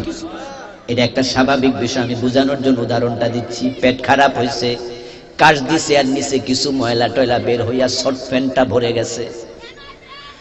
আমার বন্ধু, আমরা তো জানি প্রস্রাবের রাস্তা, পায়খানার রাস্তা দিয়া কিছু বের হইলে ওযু ভেঙে যায়, ঠিক না? উনি এই মাসালাটা জানে, উনি বুঝছে উনার পেট খারাপ, তাই শর্ট প্যান্টটা নষ্ট হয়ে গেছে। উনি বুঝছে উনার ওযু নাই। এখন তিনি নামাজে যদি যান, নিশ্চয়ই তাকে ওযু করতেই হবে। এবার বলুন তো, টয়লেটের ময়লা পরিষ্কার আগে না ওযু আগে? উনি মাসালা জানে যে তাকে ওযু করতেই হবে, ওযু ছাড়া নামাজ হবে না। মুক্তবে হুজুররা শিখাইছে, প্রস্রাব পায়খানার রাস্তা দিয়ে কিছু বাহির হইলে ওযু থাকে না, ওযু আবার করা লাগে। মাসআলা উনি জানে, তাই তিনি ওযু করছেন, কিন্তু নিচের ময়লাটা পরিষ্কার করেন নাই। এ ওযু দিয়া নামাজ হবে তো? তাই তাকে আরেকটা মাসালা শিখা লাগবে। ওযু তোমার লাগবে, তবে আগে নাপাকি পরিষ্কার করা লাগবে, তারপরে ওযু। আপনি মুমিন হতে চাইলে কালেমা পড়লে হবে না। কালেমা পড়ার আগে ওই তাগুতের সাথে সম্পর্ক ছিন্ন করে কালেমা পড়া লাগবে। তাগুতের সাথে সম্পর্ক রেখে কালেমা 1 কোটি বার পড়লো মুমিন হওয়া যায় না। তাড়াহুড়া দরকার নাই যে তাগুতটা তাড়াতাড়ি কইলাম। অনেকের মনে টেনশন তৈরি হয়েছে, হওয়াটা স্বাভাবিক, হওয়া উচিত, ঠিক না? এটা তো ঈমানের দাবি। আমার ভাইয়েরা, পরের বউ যদি বিয়ে করে, বিয়ে হয়, মাসলা জানেন না? আমাদের দেশে বিয়ের 2 দিন পরে খালতো বললে পলাইয়া চলে গিয়া বিয়ে করে, এমন ঘটনা আছে না নাই? পরের বউ নিয়া পলাইয়া যায়। পরকীয়ার প্রভাব বাংলাদেশে দিন দিন বাড়তেছে। কারণ জি বাংলা স্টার জলসার কারণে এই দেশের মুসলমানের ঘরগুলা সিনেমা হল হয়ে যাচ্ছে, আর ভারতের সিরিয়ালে এই অপকর্ম ছাড়া আর কিছুই শিখানো হয় না, ঠিক না? আমার বন্ধু, এখন যে পরের বউ লইয়া পলাইয়া গেল, খালতো বললে সিলেট চলে গেছে, আদালতে দাঁড়াইয়া ম্যাজিস্ট্রেটের কাছে ডকুমেন্ট দিল, আমার বয়স 25, মেয়েটার বয়স 23, আমরা 2 জন সাবালক সাবালিকা, বিয়েতে কোনো বাধা নাই, আমরা বিয়ে করতে চাই। এখন ম্যাজিস্ট্রেট সাহেব কাগজপত্র যাচাই করে দেখলেন আইনি কোনো সমস্যা নাই। একজন আলেম ডাক দিয়া উনি 2 জন সাক্ষী রাইখা বিয়ে পড়াইয়া দিলেন। তারা ইজাব কবুল 2 জনে পড়লো, সাক্ষীও 2 জন ছিল। ইমাম সাহেব বিয়ে পড়াইলো, মোহরানাও নির্ধারণ করলো, কাগজ কলমও সিগনেচার হলো, কিন্তু বিয়েটা তো হয় নাই। কারণ এটা যে পরের বউ, বেটা কিন্তু কয় নাই। কথা বুঝেন না? বেটা যে বিয়ের 3 দিন পরে খালাতো বললে পলাইছে, এটা কিন্তু আদালতে বলে নাই। ও বন্ধু, ইমাম সাহেব ঠিকঠাক বিয়ে পড়াইছে, বিয়ের খুতবাও দিছে, সাক্ষীও আছে, মোহরানাও আছে, কিন্তু বিয়েটা হয় নাই। কাবার ইমাম সাহেব পড়াইলো, বিয়েটা হইতো না। কারণ পরের বউ বিয়ে করলে বিয়ে হয় না, এই কথা বলছেন কে? সূরা নেসার মাঝে 4 নাম্বার পারার সর্বশেষ আয়াত আল্লাহ বলতেছেন, হুররিমাত আলাইকুম উম্মাহাতুকুম, আছে না নাই? তোমাদের জন্য আল্লাহ হারাম করেছে তোমাদের মা, ওয়া বানাতুকুম, এবং আল্লাহ তাআলা হারাম করেছেন তোমাদের কন্যা, ওয়া আখওয়াতুকুম, তোমাদের বোন। বোন বিয়ে করলে বিয়ে হবে? মা বিয়ে করলে বিয়ে হয়? হযরত আদমের যুগে কিন্তু বোন বিয়ে করলে বিয়ে হইতো। শুনছেন না আপনারা? আদম আলাইহিস সালামের এক ছেলে জোড়ায় জোড়ায় হতো, এই জোড়ার ছেলে ওই জোড়ার মেয়ে, ওই জোড়ার মেয়ে এই জোড়ার ছেলে। ভাই বোনে বিয়ে জায়েজ ছিল, কিন্তু আমাদের ধর্মে কি জায়েজ আছে? বোন বিয়ে করলে বিয়ে হবে? হবে না, এটা করে হারাম করছেন কে? আল্লাহ বলতেন মা হারাম, বোন হারাম, মেয়ে হারাম। এরকম বলতে বলতে এই আয়াতের মাঝে 23 নাম্বার আয়াত সূরা নিসা, আল্লাহ 14 জনকে হারাম ঘোষণা করলেন। 4 নাম্বার পারা শেষ, 5 নাম্বার পারা শুরু। 24 নাম্বার আয়াতে আল্লাহ বলছে, ওয়াল মুহসানাতু মিনান নিসা, পরের বউ বিয়ে করা হারাম। এখন আল্লাহ অন্যের বউ বিয়ে করতে মানা করছে। আপনি খালাতো বললে পলায় গেছেন, কাবার ইমাম পড়াইলো, বিয়ে আর হবে না। সাক্ষী 2 জনের জায়গায় 100 জন থাইকাও বিয়ে হবে না। আল্লাহ বলছে হারাম। এখন যদি আপনি খালাতো বোনকে বিয়ে করতে চান, হুজুর বললে বিয়ে হয় নাই, খালাতো বোন বলছে আমি খালাতো ভাইরে ছাড়া বাঁচবো না, খালাতো ভাই কয় খালাতো বোন ছাড়া বাঁচবো না, আমরা বিয়ে করবই। তাহলে আলেম ফতুয়া দেবে, যদি বিয়ে করতে চাও আগের স্বামী থেকে তালাক নাও। মাসালা বুঝেন? আগের স্বামীকে বলো যে তুমি বউটা তালাক দাও, অথবা রাষ্ট্রীয় সিস্টেম মেনে ডিভোর্স করো। যদি আপনি রাষ্ট্রীয় সিস্টেম মেনে ডিভোর্সে যান, তালাক হয়, তালাক হওয়ার পরে 3 মাস পার হওয়া লাগবে, ঠিক না? 3 হায়াত যাবে, তারপরে এখন বিয়ে।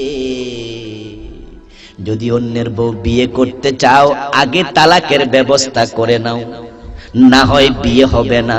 যদি মোমেন হতে চাও, তাগুতের সাথে সম্পর্ক ছিন্ন করো, তাগুতকে তালাক দাও।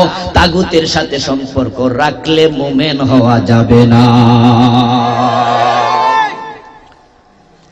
নবীদের দাওয়াতটা ছিল তাগুতের সাথে সম্পর্ক ছিন্ন করা লাগবে, একটা অংশ। ও আমার ভাইয়েরা, এই অংশ মানতে গেলে বিপদ আছে, আমি জানি। ওই বিপদ তো মুমিনের জীবনে আসবে। এই বিপদের পথ পাড়ি দিয়ে আল্লাহর জান্নাতে যাওয়া লাগবে। আমরা বিপদে পড়ব, আমরা প্রয়োজনে জেলে যাব, আমরা প্রয়োজনে জেলখানায় না, আমরা আমাদের রক্ত দিতে রাজি হব, প্রয়োজনে আমরা ফাঁসির মঞ্চে যাব। আমাদের চেষ্টা চলতে থাকবে, ত্যাগের পরীক্ষা আমরা দিতে থাকব। আমাদের ত্যাগ যেখানে শেষ হবে, আল্লাহর জান্নাতের নেয়ামত সেখান থেকে শুরু হবে। ভয় পাওয়ার কোনো কারণ নাই। আপনি বলুন তো, আমির হামজার কলিজার দাম বেশি না আপনার কলিজার দাম বেশি? বিশ্ব নবীর দাঁতের দাম বেশি না আমার দাঁতের দাম বেশি? ইমাম হুসাইনের কল্লার দাম বেশি না আপনার কল্লার দাম বেশি? ও আমার বন্ধু, আমরা কি দেখেছি? আমির হামজার কলিজা ছিঁড়ে নিয়ে গেল, তাই বলি অন্য সাহাবীরা বুঝি থেমে গেছে? আল্লাহর নবীর দাঁত ভেঙে নিয়েছে। এখান থেকে আমাদের শিক্ষা, আল্লাহ চাইলে বিশ্ব নবীর দাঁত হেফাজত করতে পারতেন। যেই বর্ষার আঘাতে উনার হেলমেট ভেঙে মাথায় ঢুকেছে, 3 ঘন্টা বেহুশ ছিলেন, পাথরের আঘাতে দাঁত ভেঙেছে। একজন ফেরেশতা পাঠাইয়া ওই পাথরটা সরাইয়া দেওয়ার ক্ষমতা বুঝি আল্লাহর ছিল না? তায়েফের যে জায়গায় রাসূল বাগানে ঢুকে বসলেন, এই রমজানে আমি সেই জায়গায় গিয়েছিলাম, এই বই রমজানে তায়েফে। আমার বন্ধু, রাসূলের রক্তাক্ত রাস্তা, ওই রাস্তা একটু হেঁটে দেখলাম। বিশ্বনবী বসলেন বাগানের ভিতরে ঢুকে, রক্তে উনার চারদিক ভেসে গেল। মালাকুল জাবাল, পাহাড়ের দায়িত্বে নিয়োজিত ফেরেশতা এসে বলে, ইয়া রাসূলুল্লাহ, আপনি অনুমতি দেন, আমি তায়েফের দুই পাশের পাহাড় এক জায়গায় চাপা দিয়ে তাদেরকে মাটির সাথে মিশিয়ে দিতে চাই। আমার বন্ধু আল্লাহ রাসূল ওই ফেরেশতাকে বলতে পারতেন, ও মিয়া, এত বড় পাহাড় তুমি তোলা দিতে পারো, এত শক্তি তোমার গায়ে, কিছুক্ষণ আগে যদি তুমি আইতা ওই ছোট ছোট পাথরগুলা আমারে মারছিল, এগুলা সরাইয়া দিলে তো আমার রক্তটাই ঝরতো না। তখন কইছিলা এখন তায়েফের মানুষগুলাকে মাটিতে মিশাইলে তো আমার রক্ত আর ভিতরে ঢুকবো না, ব্যথাও কমবে না। কিছুক্ষণ আগে কোথায় ছিলা? কিন্তু আল্লাহ রাসূল ওই ফেরেশতাকে প্রশ্ন করেননি, তিনি উত্তর দিয়েছেন, লাম উবআস লাআনা ইন্নামা বুইসতু রাহমা, আমি বদদুয়া দিয়া ধ্বংস করতে আসি নাই, আমি রাহমাতুল লিল আলামিন। আল্লাহ রাসূলের ফেরেশতার এই প্রশ্ন কেন করেননি? কারণ তিনি জানেন ফেরেশতা তো মন মতো চলে না, আল্লাহ যেমনে চালায় তেমনে চলে। তো আল্লাহ তখন পাঠায় নাই, তাই ফেরেশতা তখন আসে নাই। আল্লাহ চেয়েছেন আমার নবীর রক্ত জমিনে পড়ুক, তাহলে উম্মত শিক্ষা নেবে। এই দ্বীনের জন্য তাগুতের বিরুদ্ধে কথা বলার কারণে যদি নবী রক্ত দিতে পারে, উম্মত প্রয়োজনে জীবন দিতে প্রস্তুত থাকা লাগবে।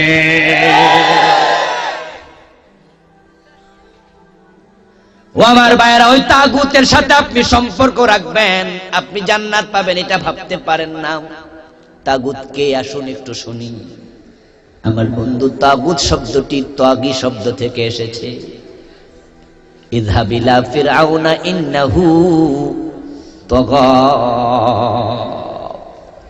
আল্লাহ কো নবী মুসা, যাও তুমি ফিরআউনের কাছে, সে তাগুত, সে তার নিজের আইনে দেশটা চালায়, আল্লাহর আইন চলতে দেয় না। যারা নিজের আইনে দেশ চালায় তারাই হলো তাগুত, তাদের সাথে সম্পর্ক রাখা যায় না। বুঝে নিয়েন, জোহর পড়ছে আসর পড়ে নাই এমন মুসলমান আছে না নাই? সে কিন্তু তাগুত না, সে হলো ফাসিক। আমাদের দেশের হিন্দুরা এক ওয়াক্ত নামাজও পড়ে না, তারা তাগুত না, কারণ তারা তো আমাদের নামাজে বাধা দেয় না, তারা কাফের, ঠিক না? তাগুত হলো সেই শক্তি, যেই শক্তি নিজে আল্লাহর আইন মানে না, অন্য কেউ মানতে দেয় না। সুর ধরে হাত কাটো, কোরআনে আছে না নাই? আপনার ঘরে যদি সুর ঢোকে, আগামী দিন আপনি হাত কাটা দেন, তাহলে আপনারে ফুলের মালা দেবে, কি হবে? নিশ্চয়ই রাষ্ট্রদ্রোহ মামলা দিয়ে আপনাকে জেলে দেবে। আপনি যদি বলেন এটা তো কোরআনের আইন, তখন তারা বলবে এই আইন এখানে চলে না। নাউযুবিল্লাহ। আমার ভাইয়ারা, আমি আমার প্রাইভেট কার নিয়ে ঢাকা শহরে যদি রাস্তার ডান পাশে চলি, ট্রাফিক পুলিশ আমারে স্যালুট দেবে, বাঁশিতে হুইসেল দিয়ে আগাইয়া এসে বলবে থামেন হুজুর, রং সাইডে গাড়ি চালান কেন? নাউযুবিল্লাহ। কি সাইড বলবে? কথা বলেন না কেন? রং শব্দের অর্থ কি? রাইট অর্থ কি? বিশ্বনবী বলছে ডান পাশে চলতে। ডান পাশে চলা কি সঠিক না বেঠিক? এটাকে রং বললেন কেন? বাংলাদেশের লোকেরা ডান পাশটাকে রং সাইড বলে অভ্যস্ত হয়ে গেছে। রং শব্দের অর্থ ভুল। আপনি উম্মত হইয়া রাসূলের ভুল ধরেন, উম্মত থাকবেন কেমনে? একটা তো হলো আপনি মানেন না, দ্বিতীয় হলো আবার এটারে ভুল বলতেছেন। নাউযুবিল্লাহ। টুপি মাথায় দেয়া সুন্নাহ, খুলেছি কোনো গুনাহ হয়নি, দিলে সওয়াব আছে, না দিলে কোনো গুনাহ নাই। পাগড়ি মাথায় দিলে সওয়াব আছে, এই যে আমরা এখন দেই নাই, কোনো গুনাহ হইছে? কিন্তু কেউ যদি টুপি না মানে, টুপি মাথা দেয়া ভুল, দরকার নাই, পাগড়ি মাথা দেয়া ভুল, দরকার নাই, এটা বললে ঈমান থাকবে না। আপনি বিবাহ করতে পারেন না, বয়স নাই, অথবা বিবাহ করার জন্য টাকা নাই, অথবা শারীরিক সামর্থ্য নাই, তাহলে বিবাহ না করলে গুনাহ নাই। কিন্তু কেউ যদি কয় বিয়ে কি দরকার, তাহলে ঈমান থাকবে না। রাসূল বলছেন মান রাগিবা আন সুন্নতি ফালাইসা মিন্নি। যে আমার সুন্নাহ থেকে মুখ ফিরিয়ে নেয় সে আমার উম্মত থাকে না। এখন আপনারা ডান পাশে চলেন না, এটাকে আবার রং বলেন। ও আমার ভাই ট্রাফিক পুলিশকে আমি বললাম জানালা খুলে, ও ভাইজান রং বলেন কেন? এটাই তো সুন্নাহ। বেটা বলবে হুজুর যে বেশি কথা কয় দেখি। একটা মামলা ঠুকে দেওয়ার সম্ভাবনা আছে না নাই? ওই মামলা কোর্টে বাঙ্গাইতে গেলাম, যদি ঠুকে দেয় ম্যাজিস্ট্রেট কাগজপত্র মামলার দেখে 3000 টাকা জরিমানা বসাইয়া দিল। হুজুর 3000 জরিমানা দিয়ে যান। আমি বললাম একটা সুন্নাহ মানতে চাইলাম, আপনারা নিজেরা মানেন না, আমারও মানতে দিলেন না, উল্টা আবার জরিমানা কিসের? হুজুর বেশি কথা কইলে 5000 হইতে পারে। সম্ভাবনা আছে না নাই? যদি মোবাইল কোড হয় কথায় কথায় জরিমানা বাড়বে, ঠিক না? আমি কোন রকমে 3000 জরিমানা দিয়া কষ্টটা বুকে চাপা দিয়া বাড়ি চলে গেলাম। মাগরিবের পরে খবর নিলাম ট্রাফিক পুলিশ কোন জায়গায় বাড়ি, কোন বাসায় থাকে। খুঁজে আমি তার বাসায় গিয়ে হাজির, কারণ তার বুকের মাঝে আমি নাম লেখা দেখেছি আব্দুর রহমান। তা আমি বুঝেছি সেও মুসলমান। জিজ্ঞাসা করলাম, ভাই আব্দুর রহমান, রাসূলের একটা সুন্নাহ মানতেছিলাম, আপনি তো মানেন না, উল্টা মামলা দিলেন, কামটা কি করলেন?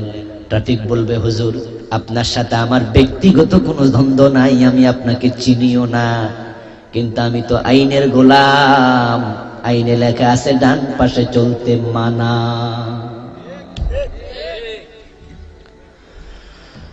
যদি আপনি দোষ দেন তাহলে যারা আইন বানাইছে তাদেরকে দেয়া লাগবে, আমি তো চাকরি করি। তার কথার মাঝে যুক্তি আছে না নাই? চলে গেলাম ম্যাজিস্ট্রেটের বাড়িতে, কারণ আমি রুমের উপরে নাম লেখা দেখেছি আব্দুল্লাহ জায়েদ আবু বকর। এই নাম দেখে বোঝা যায় সে মুসলমানের সন্তান। ও ভাই ম্যাজিস্ট্রেট 3000 টাকা জরিমানা করলেন, অন্যায় যদি করি 1 লাখ জরিমানা দিতে রাজি, কিন্তু বিনা অন্যায় তো একা নাও জরিমানা মানুষ দেয় না। আমি একটা সুন্নাহ মেনেছি, আপনি তো মানেন না, উল্টা 3000 টাকা কেন জরিমানাটা করলেন বলেন? ম্যাজিস্ট্রেট একই উত্তর দেবে, হুজুর আপনার সাথে আমার ব্যক্তিগত কোনো দ্বন্দ্ব রেষারেষি, কিন্তু আইনের বইতে লেখা আছে এই কাজ করলে 3000 জরিমানা। আমি কি করতাম? যদি আপনি দোষ দেন তাহলে যারা আইন বানাইছে তাদের দেন, উনার কথাও যুক্তি আছে না নাই? এখন আমি আপনাদেরকে বলছি বন্ধু, এই 45 বছর ধরে যারা দেশ চালাচ্ছে তারা বারবার সংবিধান পরিবর্তন করছে নিজের সুবিধার জন্য। ওই লোকগুলো যদি আল্লাহর কোরআনের আলোকে আইন বানাতে চাইতো সুযোগ আছে না নাই? কিন্তু আদৌ কি বানাচ্ছে? এখন তারা না বানায়া কোরআনের আলোকে আইন, যাদের আইন বানতেছে ওই আইনগুলো ব্রিটিশরা বানায়া দিয়া গেছে। ওই ব্রিটিশের আইনের আলোকে হাইকোর্ট চলতেছে বাংলাদেশে। মুসলমানের হাইকোর্ট ব্রিটিশ আইনে কেন চলবে? মুসলমানের সুপ্রিম কোর্ট ব্রিটিশ আইনে কেন চলবে? মুসলমানের জাজ কোর্ট ব্রিটিশ আইনে কেন চলবে? মুসলমানের সেনাবাহিনী ব্রিটিশ আইনে কেন চলবে?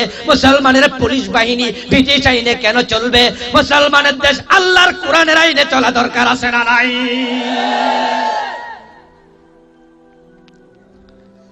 কিন্তু তারা কোরআনের আইনের পক্ষে নাই। এর কারণ তারা জানে কোরআনের আইন কায়েম হলে চুরি করার সুযোগ আর থাকবে না, চুরি করলে হাত কেটে দেয়া হবে। তারা জানে কোরআনের আইন কায়েম হয়ে গেলে আর মদের ব্যবসা চলবে না, মদ খাইলে 80 বেত লাগানো হবে। কোরআনের আইন কায়েম হয়ে গেলে জেনা ব্যভিচার চলবে না, পাথর মেরে সঙ্গে সার করা হবে। কোরআনের আইন কায়েম হয়ে গেলে লুটতরাজ বেহায়াপনা চলবে না, পর্দার আইন কায়েম হয়ে যাবে। কোরআনের আইন কায়েম হলে সুদী ব্যাংক চলবে না, ইসলামী ব্যাংক কায়েম হয়ে যাবে। তাই তারা গরম ভাতে যেমন বিড়াল বেজার হয়, আল্লাহর কোরআনের আইনের কথা শুনলে তারাও বেজার হয়ে যায়। আমার ভাইয়েরা, কোরআনের আইনটাই দেশে কায়েম করার সুযোগ আছে না নাই? আপনারা জানেন যদি সংসদে 2/3 ক্ষমতা থাকে পুরা সংবিধানটাই পরিবর্তন করা যায়। এখন আমরা শতকরা 90 জন মুসলমান, 2/3 শুধু না 300 জন এমপি যারা আছে ভোটে নির্বাচিত সংসদীয় আসনের এমপি, ওই 300-র মাঝে মাত্র 15-20 জন হবে কাফের, আর বাকি 280 জন মুসলমান। তারা যদি একমত হয়ে যায়, আগামী দিন থেকে আল্লাহর কোরআনের আলোকে বাংলাদেশ চালানো যাবে। সুযোগ আছে না নাই? আমার বন্ধু, কোরআন কি কোনো দলের? কোরআন কি কোনো ব্যক্তির? কোরআন তো আপনার আমার সবার। তারা কোরআন অস্বীকার করে না। দেখবেন বন্ধু, যখন কোন নেতার মা বাবা মরে, নিজে কোরআন পড়তে যদি নাও পারে, হুজুর নিয়ে পড়ায়, ঠিক না? বাড়িতে হুজুর নিয়ে কোরআন খতম দেয়, এবং যেই হুজুররা কোরআন শরীফ পড়ে তাদেরকে আবার টাকা দেয়। তাহলে বোঝা গেল কোরআনে বিশ্বাস আছে। কিন্তু ঝামেলা এক জায়গায়, এক হুজুর কোরআন পড়লে টাকা দেয়, আর এক হুজুর কোরআনের আইনের কথা বলাতে ফাঁসি দিয়া দেয়। কোরআন পড়লে মানা নাই, কোরআন আইনের কথা বললে উপায় নাই। কি আজীব ব্যাপার রে বাবা! যে কোরআন পড়লে আপনি টাকা দেন, ওই কোরআনের আইনের কথা বললে আপনি কেমনে ফাঁসি দেবেন? এতে বোঝা যায় আপনি সুবিধাবাদী, আপনি সুবিধাবাদী, ঠিক না? আপনি কালেমাওয়ালা মুসলমান, কালেমাকে আপনি মানেন, আমিও বুঝি। তাই দেখবেন সংসদ ভবনের বাহিরে যদি কোনো ভিক্ষুক হাতে প্লেট নিয়া সে জোরে জোরে পড়ে লা ইলাহা ইল্লাল্লাহ, আল্লাহ ছাড়া কাউকে মানি না, আমাদের সম্মানিত নেতারা, এমপি মহোদয়রা গাড়ির ব্রেক থামাইয়া কব 10 টাকা, ড্রাইভারের কব 10 টাকা দাও।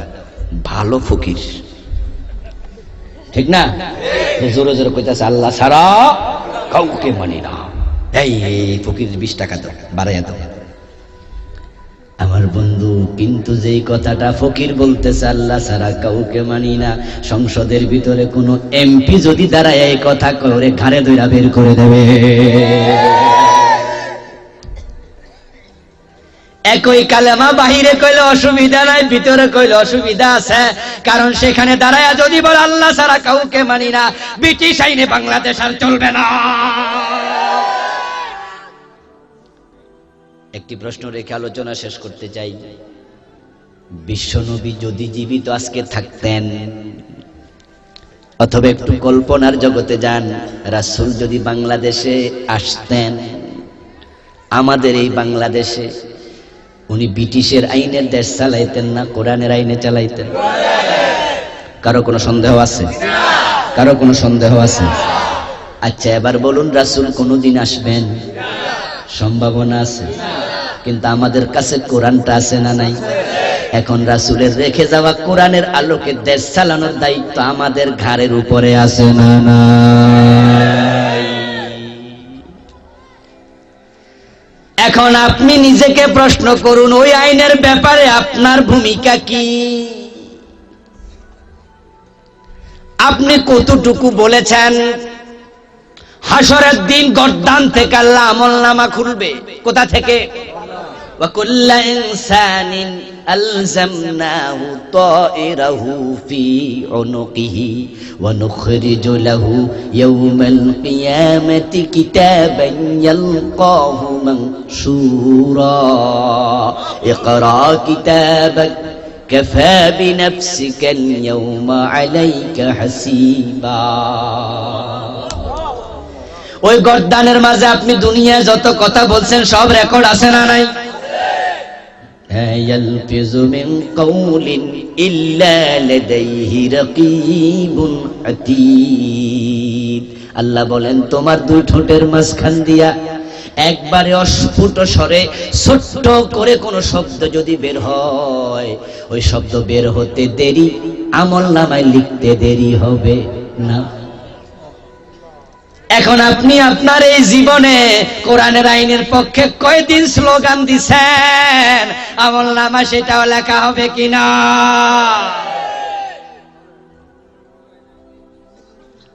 কোরআনের আইন কায়েম হবে কি হবে না ওটা দেখার বিষয় আমাদের নাম। চেষ্টা করব আমরা, সফলতার মালিক আল্লাহ, কিন্তু চেষ্টা করলেন কিনা সেটাই বড় কথা। এ কোরআনের পক্ষে কতটুকু কাজ করলেন? নির্বাচন যখন আসে, এমপি প্রার্থী হয় 7 জন, 5 জন, 3 জন, পাস করে কয়জন? কথা বলেন আমার ভাই। কিন্তু সব এমপির পক্ষে কাজ করার কর্মী আছে না নাই? ও দোস্ত, কর্মীরা কাজ করতেছে, প্রার্থী কিন্তু এমপি হয়েছে। ওই কর্মীদের মাঝে এমন কিছু কর্মী পাবেন আপনি দেখবেন এমপি সাহেব তারে চিনেও না, ওই প্রত্যন্ত অঞ্চলে গ্রামের মাঝখানে থাকে, নিজের গরু বেচালায়, ওইটা বেচে পাবলিক রে চা খাওয়ায়, আছে না নাই? এদিকে আমাদের দেশে কই পাগলা কর্মী কয় না? আরে বাবারে, দলের লাই একবারে পাগল হয়ে গেছে মানুষ, কয় না এমন কথা? কই দেখছো তুই ছাগল বেচালাইছে, এই বেচা হে চা খাওয়াইতেছে, এমন আছে না নাই? কই গরু বেচালাইছে, দলের লাগিয়া পাগল হইয়া গেছে। অথচ বন্ধু এমপি হয়তো তার নামও জানে। যদি দুনিয়ার দলের মায়ায় পড়া নিজের ছাগল গরু বেচা চা খাওয়াইয়া নেতারে পাশ করাইতে চায় আল্লাহর জান্নাতে যাওয়ার জন্য, আল্লাহর কোরআনের আইন কায়েমের জন্য, এর চেয়ে লক্ষ গুণ বেশি কাজ করা দরকার আছে না নাই?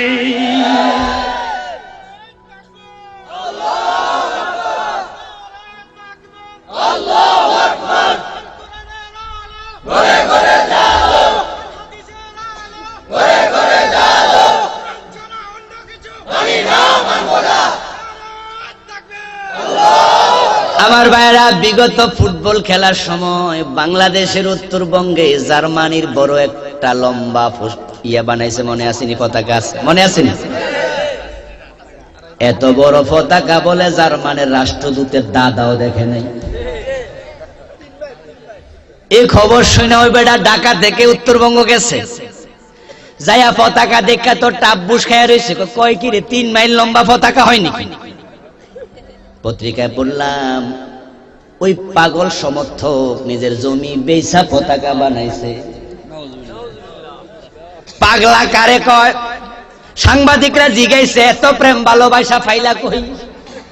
হে কয়, আমি অসুস্থ ছিলাম, এলোপ্যাথিক ডাক্তারের ওষুধ খাইছি, অনেক খাইছি, কাম হয় নাই, পরে হোমিওপ্যাথিক ওষুধ খাইয়া ভালো হইয়া গেছি।